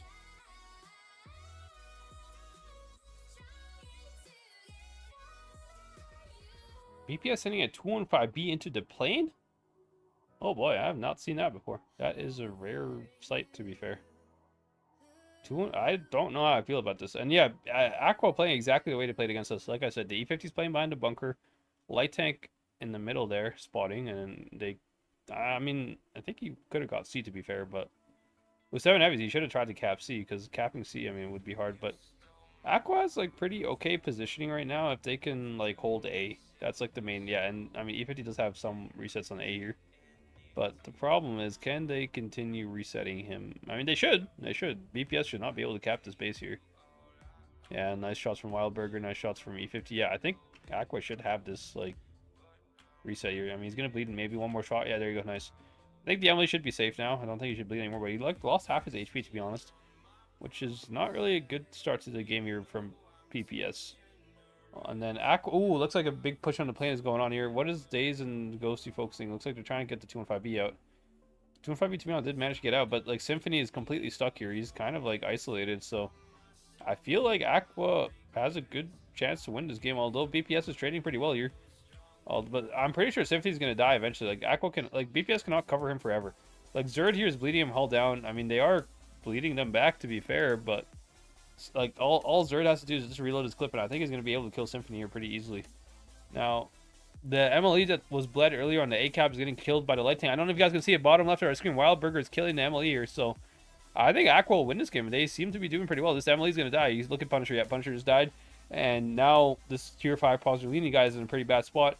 Symphony, of course, is already in a bad spot. Zerd's also, like, everyone, there's a big brawl on top here, but I think Aqua is going to come out on top here. Aqua has much better positioning, and then, I mean, this 215B could carry the game, though. 215B from BPS still has a chance here to carry the game. He can kill Zerd, maybe. Oh, he kind of low rolls. That's still unlucky, but he should be able to kill Zerd, and then maybe they can, like, continue pushing for Daze here. If they can catch the Daze kill before the MLE dies, maybe they're able to trade it, but it's like 5v5 still, but I think Aqua's positions are just better right now. Although, to be honest, it's actually very equal. It's very close, but who has the cap, though? That's, like, the main question. I mean, E50... This is a mistake, I think, from BPS here. Because their tier 2 guy is going to die here. Like, the Aqua's just going to push this 215B. He's completely isolated. This is a mistake from leaving him. I don't know why they left him here. I mean, he was very obviously, he was, like, very aggressive. I think Aqua has better positions, to be honest. And Wildburger, although he's low HP and getting, like, focused, he can just run away. I don't think they can actually catch Wildburger. And so as long as this E50 here kills the 215B, I think BPS... Ooh, he missed! Ooh, Kitsune, do you have a shot for this E50 here? Okay, that miss actually changes things. Maybe, I mean, maybe BPS has a chance here. Okay. Light tank running away. I mean, the plane is going to be an interesting fight here. I mean, can Daze get kills on Flexible here? Can he do it? I think he just needs to go in and they need to kill Flexible. Aqua needs to kill Flexible right now if they want to win this game. They have to kill him, like, right now. Flexible, yeah, there you go. Nice kill there. And then, yeah, there you go. E50 kills the tier 2 guy. And now it's like, again, very close game. Symphony's still alive. Daniel, but the problem is, like, look how isolated BPS is, or look how focused together Aqua is. Aqua has 3 tanks right beside each other, whereas Symphony is completely isolated. You know, like, Kitsune cannot really cover him. And then the light tank, I mean, Aqua has a light tank. This light tank is gonna, like, be very instrumental here. Light tank can definitely hunt down Daniel. I think he might be able to outspot Daniel even. I mean, where is this light tank playing? Ooh, he got spotted, actually. Ooh, light tank. This is a little risky, not gonna lie. Light tank's probably gonna die here. I don't think he can run around the building forever here. Because I'm pretty sure there's a gap between the tiger and the rock there. So if Daniel just like keeps going forward, he can shoot him through the gap there. Can he do it? There's a little bit of a gap. Yeah, you can see like there's a little bit of gap there. I think Daniel should have this. His light tank is just dead here. Ooh, nice play. Okay, Daniel missed his chance there. He did have it, but wait, F is coming to help him. Interesting. Wait, BPS killed. Why is F coming to help him? I think that's a mistake, bro. I think F should have not tried to save the light tank. Okay, I mean, 2v2, but I mean, light tank is still alive, which is nice, to be honest. I think they can. Everyone's one shot though. Everyone's one shot, but the light tank is alive for Aqua, which still tells me that Aqua should have the advantage here. This is a very close game, actually. Oh my god.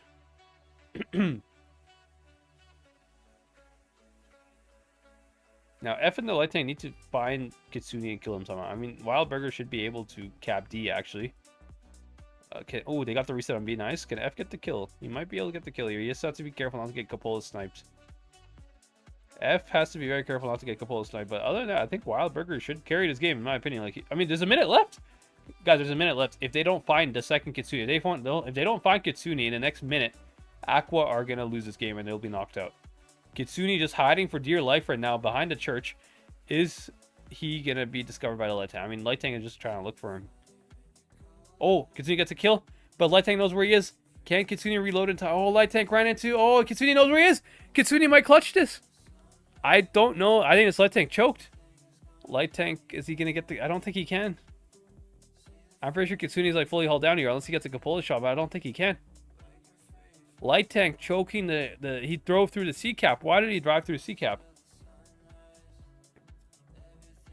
Okay, light tank, smart move from light tank. He's trying to take like a, he's trying to get unspotted and go red line so that he can outspot Kitsune here. Now he does outspot him. He actually might get him here. Kitsune, are you looking the right way? Kitsune, are you looking the right way? No, he's not. He's not. Wow. Ooh, what a game. What a game. And now we're on tiebreaker, I believe. Dang. Very close set here. Wow.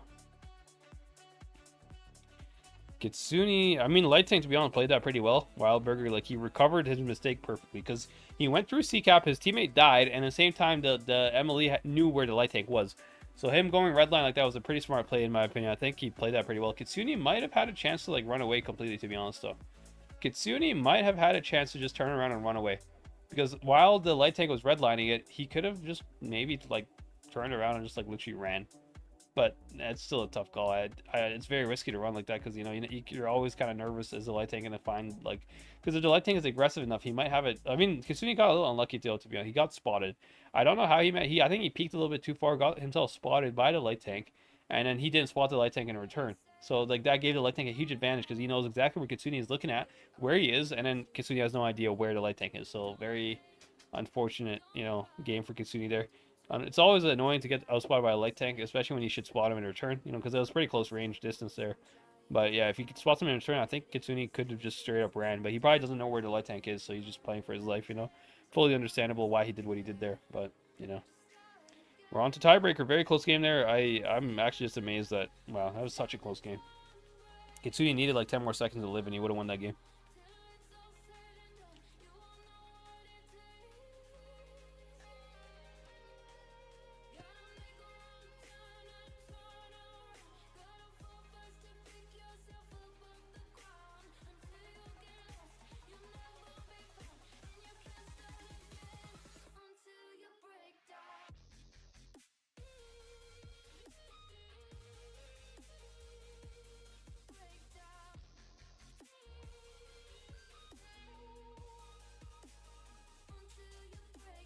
Alright, let's go ahead and check the lineups.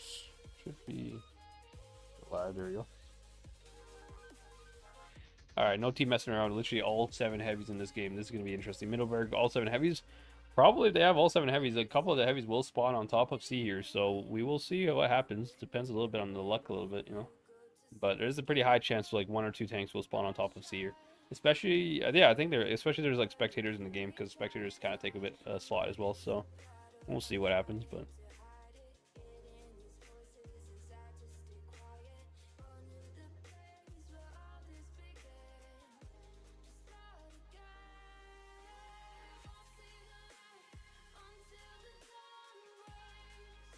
Yeah, so 2 tank, I think, is it 2 or 1 tank? 1 tank from each team spawning up on top for sure. You can take a look on C cap. There's 2 heavies already on top of C on the minimap there. So you can already tell that 2 heavies were getting the med spawn from either side here. Or from both sides combined. I guess Ghosty and tier, I think, 2 Positively. Or tier 5, yeah. My bad. But yeah. Will be interesting. I mean, Aqua, you're capping B. Okay. Now, what is the BPS play here? I mean, they're playing kind of passive first, and they might try to cap A later. Maybe they take C? Looks like BPS is trying to cap C, I think, in this situation.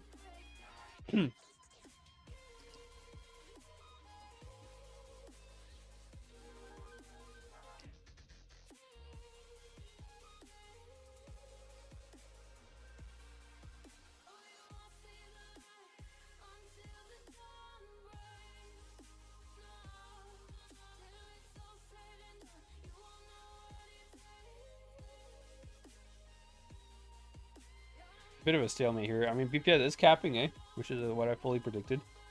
But I think they will later try to cap C. I mean, they have 6 tanks on top of C. I think the only reason they have 6 tanks on top of C is just to try to cap C later. Or to try to push C. But, I mean, C is pretty difficult to push with Aqua setup here.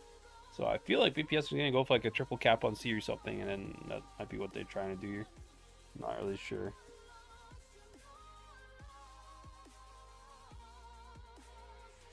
Seems like Daniel and Kitsune want to go from the outside. Yep, looks like they're trying to cap C. Look. Oh, it's a push. Is it a push strat, not cap strat? I think it's, well, is it? I'm not really sure. I think it's a push strat, to be honest. Seems like they're pushing. Not really sure. What is Daniel doing? Daniel's position is very precarious. I don't know. Like, I understand him going that way if he wants to cap or push, but like they're not pushing and they're not capping. I don't know what they're trying to do here. He's trying to maybe shoot Ghosty. I mean, okay. Ghosty's going to have to back up, and maybe when Ghosty backs up, they're going to be more aggressive. I'm not really sure what the point of this move was. I mean, good bleeds on Ghosty. Okay, well played. Now, Symphony moving up through the town, by the way. Pay attention to that BPS Emily in town, because he can later stall the B cap if he really needs to, and the caps are pretty close at the moment. So, but I think BPS should cap C here without any issues at all. I just don't see how they can get reset. Aqua doesn't have resets on C unless they overpeak, but every time they overpeak, they're going to get bled. So that's kind of the thing. Yeah, Daniel just premium Ghosty here. So Ghosty cannot reset anymore. Yeah, they have C. So BPS has C. Well played there. Good job capping C. And let's take a look at what... Oh, Flexible. You're lucky to run away that way. You're only taking 1 shot, to be fair. Imagine those 2 tanks in town managed to hit Flexible. He would have probably died. Now, 2 tanks in town are in A, are trying to move up on A. But it didn't beat Aqua. Their play here is to go to A. So BPS is an option. Either they go back to A and they help A, or they push top. One of the 2 options. And I think they're going to opt for going back to A. Or no, it looks like they want to push, but I don't know if this is a good idea to push, to be honest. Aqua has good positions here. I don't think this is pushable, if I'm being honest, for BPS here. This is not looking like a good push in my opinion. Like, I think even BPS knows this is a bad push. I think they even themselves know that this push is not going to work out as the way they plan it to. I mean, Zerd here bleeding a lot. It's kind of a, I don't know why he's there. Why did he end up there? I have no idea, but I mean, even after Zerd dies, I think Aqua can still hold this pretty easily. I mean, BPS is going to bleed a lot just to kill like a couple tanks here, and even after they kill them, it doesn't really solve the cap problem because the caps are in the town, guys. Like BPS's only chance here is to win town, which is a nice play here. They're actually killing Laduna here, and they're trying to rotate town, which I think is a good, accurate play, but again, it's going to be a very close game here. I don't know, like, I mean, what's the C fight looking like? Yeah, whoever wins C is going to have a big advantage here. And I think Aqua will win C. So I think Aqua will actually end up capping C. And BPS is going to be down on caps. I mean, Aqua can win by the C cap alone here. Aqua might actually win this game, guys. I think they might win. They should win, I think. 960, I mean, it's very close here. I mean, BPS needs a kill right now, and Kitsune has to stop the B cap. Is he going to be able, I mean, flexible here, might be able to kill the A guy. Well, if you can kill him, maybe you can stall a little bit of time, but Aqua got C, and come on, can he get the kill? Can he get, he did not, he didn't get, he didn't get, what, wait, did he hesh him? Why did he shoot AP at him? Look, he shot 236 AP. He low rolled because of it. I think, to be honest, I think BPS wins this game no matter what. But, or I mean, Aqua wins this game no matter what. So it doesn't really matter whether you low roll or not. But still, yeah, I think BPS's play was just nah. It's just Aqua has really good position. Very hard to like push C, to be honest. C is not an easy cap to push. You can take C, but you cannot really push past it. You know, once you're pushing past it, you're just asking to get bled. And Zerd here also bled a lot. I don't know how Zerd managed to, survive there. So. GG's to Aqua, I believe. They win the set 4-3. Tiebreaker set, so very nice game to watch. Hope you guys enjoyed as well. Wow. So we have BPS is eliminated from the tournament. We have Aqua versus B-Love tomorrow, which I'll be streaming. And we also have QQ in the grand final, who plays the winner of Aqua versus B-Love. So lots of good games, guys. Should be very interesting. Hope you guys enjoyed. Let me go ahead and check my chat here. I have not checked it in a while.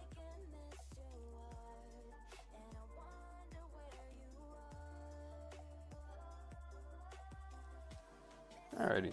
So actually, let me go back on my replay here. I kind of want to see, like, I'm going to go rewatch my own stream on Hellas here, because I'm kind of curious what you're talking about with the Hellas game, that, like, the last one. Because you guys, a couple of you from QQ are in my chat talking about Hellas here. I'm kind of interested to see what exactly you're talking about, because I didn't really notice anything too crazy in Hellas, but let me take a look at my own stream here.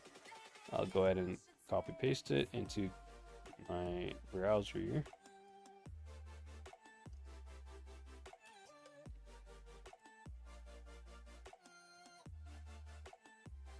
Now let me go ahead again. Alright, so this is my, so this is what I was streaming earlier. Let's go ahead to QQ versus, I think it was QQ versus B-Love on Hellas. Let's go ahead here, check Hellas. I think, was it the last game that you guys were talking about? Let me take a look actually as well on the chat.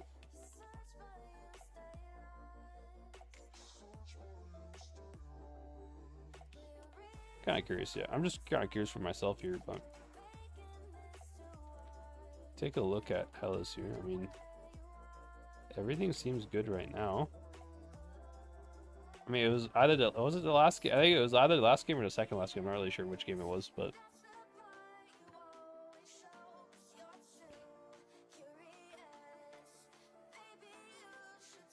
what did Edge Runner do here? Because apparently Edge Runner is like the center of the focus here.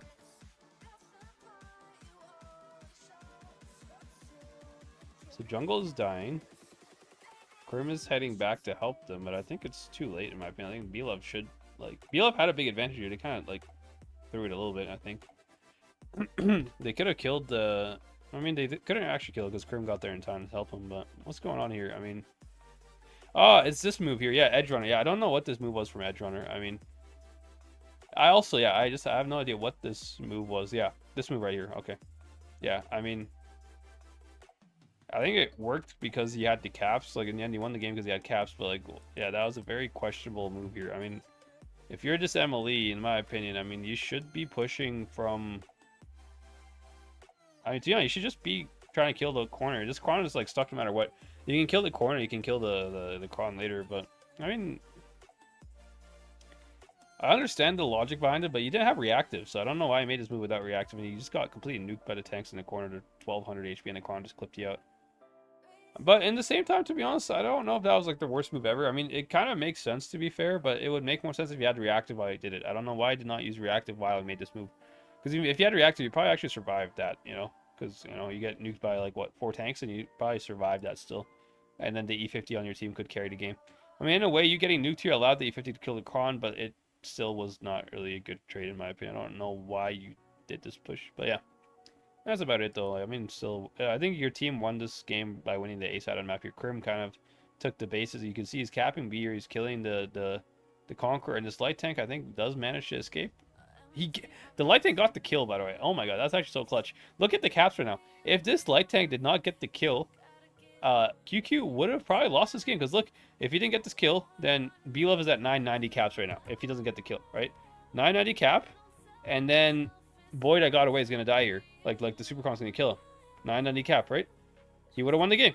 This right there. Like at that moment, QQ would have lost the game if that light tank did not get the kill. So a huge kill from the light tank there. I don't know how he managed to got that kill. That was kind of crazy actually how he got that kill, but insane gameplay there. But yeah, this movie was a little questionable, I have to say. Yeah. Anyways.